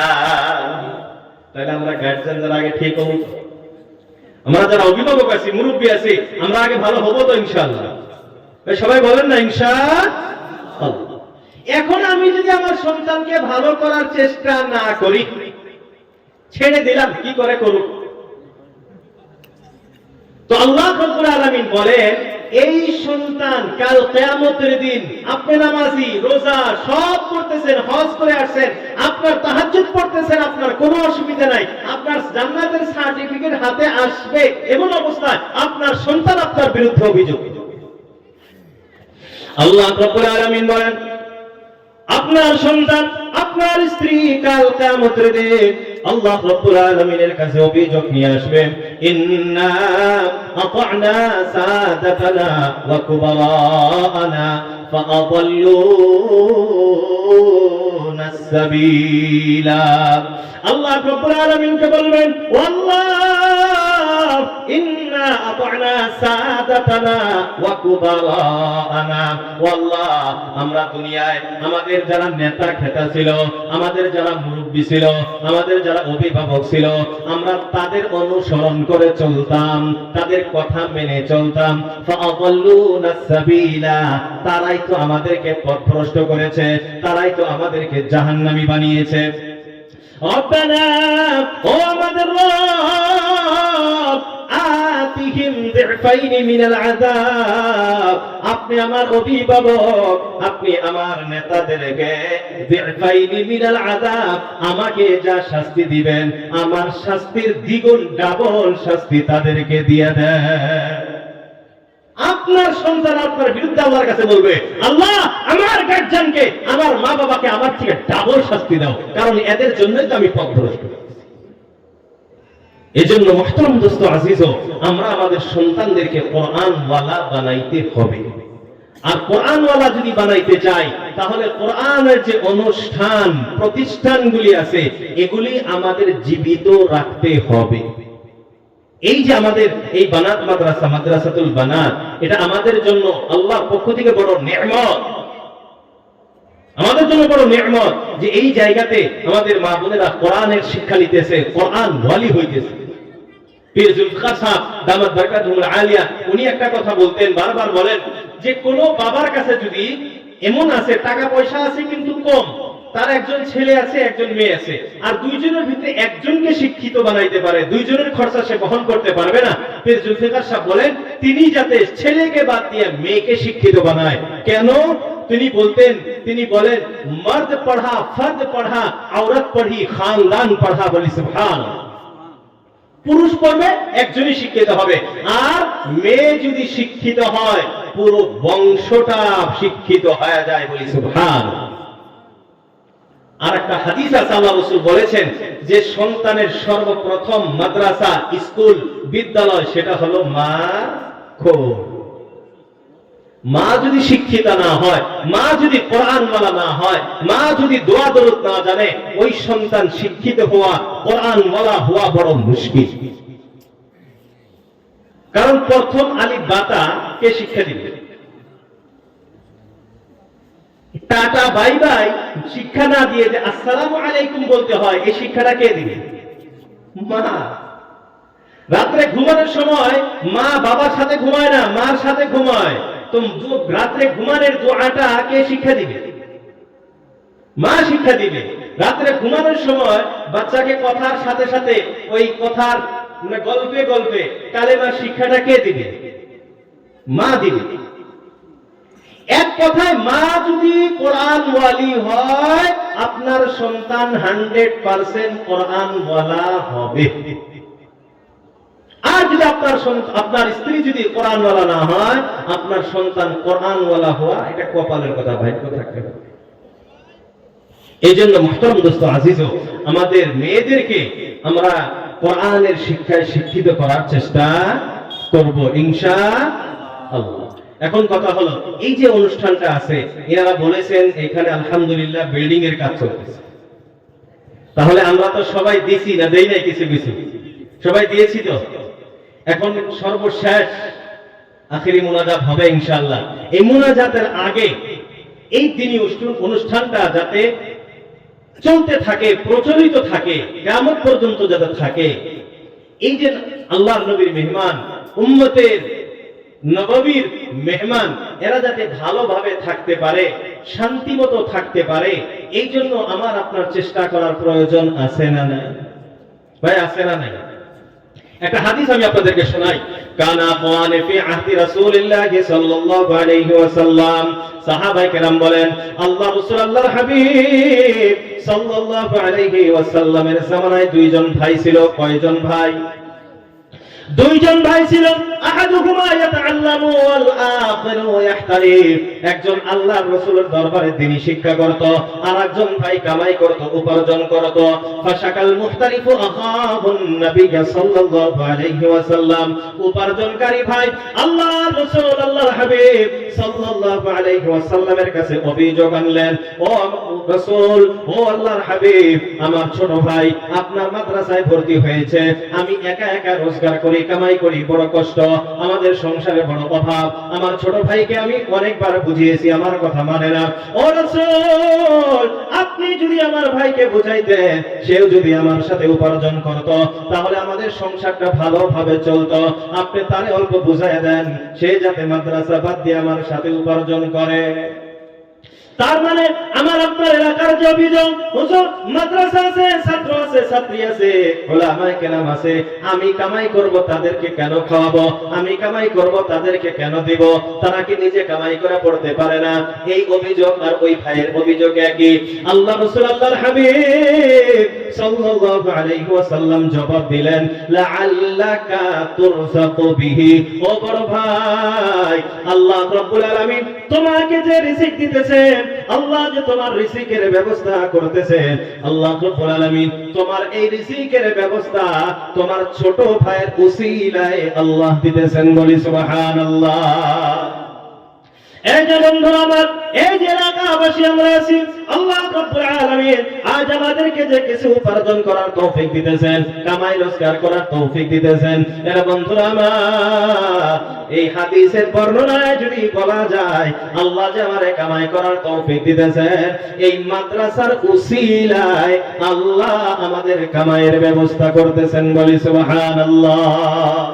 আল্লাহ রাব্বুল আলামিন বলেন, ইয়াবসুতুর রিজকা লিমান ইয়াশাউ ওয়া ইয়াকদির, আমি আল্লাহ যারে চাই সম্পদের পাহাড় গড়ায় দেই, আবার আমি আল্লাহ যারে চাই ইয়াকদির, বাদশাকে সেকেন্ডে ফকির বানায়া দেই। বলেন এই ক্ষমতা আল্লাহর আছে না না? এই জন্য বন্ধুরা আমার, জাহান্নামের কথা বলতেছিলাম, জাহান্নাম থেকে চেষ্টা করতে হবে নিজেকে এবং নিজের পরিবারকে বাঁচানোর জন্য। ও আনফুসাকুম ওয়া আহলিকুম নারা, নিজেকে নিজের পরিবারকে জাহান্নাম থেকে বাঁচানোর চেষ্টা করো। এখন কেমনে বাঁচাইবা? আল্লাহ রাসূল আল্লাহর হাবিব সাল্লাল্লাহু আলাইহি ওয়াসাল্লাম বলেন, ইত্তাকিন নারা ওয়ালাউ বিশিক্কি তামার। আল্লাহ রাসূল আল্লাহর হাবিব বলেন, হে আমার উম্মতিরা, তোমরা নিজেরা নিজেকে জাহান্নাম থেকে বাঁচায় নাও। কেমনে বাঁচাইবা? ওয়ালাউ বিশিক্কি তামার, যদিও একটা খেজুরের মাধ্যমেও হয়। আল্লাহ রাসূল বলে দিলেন, যার যেমন সমর্থ আছে সমর্থ অনুযায়ী আল্লাহর রাস্তায় খরচ করে নিজেকে জাহান্নাম থেকে বাঁচায় নাও। এই জন্য বন্ধুরা আমার, যারা আমরা আছি যে হুজুর আমি নিজেকে জাহান্নাম থেকে বাঁচাইতে চাই, আল্লাহ রাব্বুল আলামিন যাতে এই মাদ্রাসার উসিলায় আমার কামাই রোজগারের ভিতরে বরকত দান করে দেয়, আল্লাহ যাতে আমার অভাব অনাটনগুলি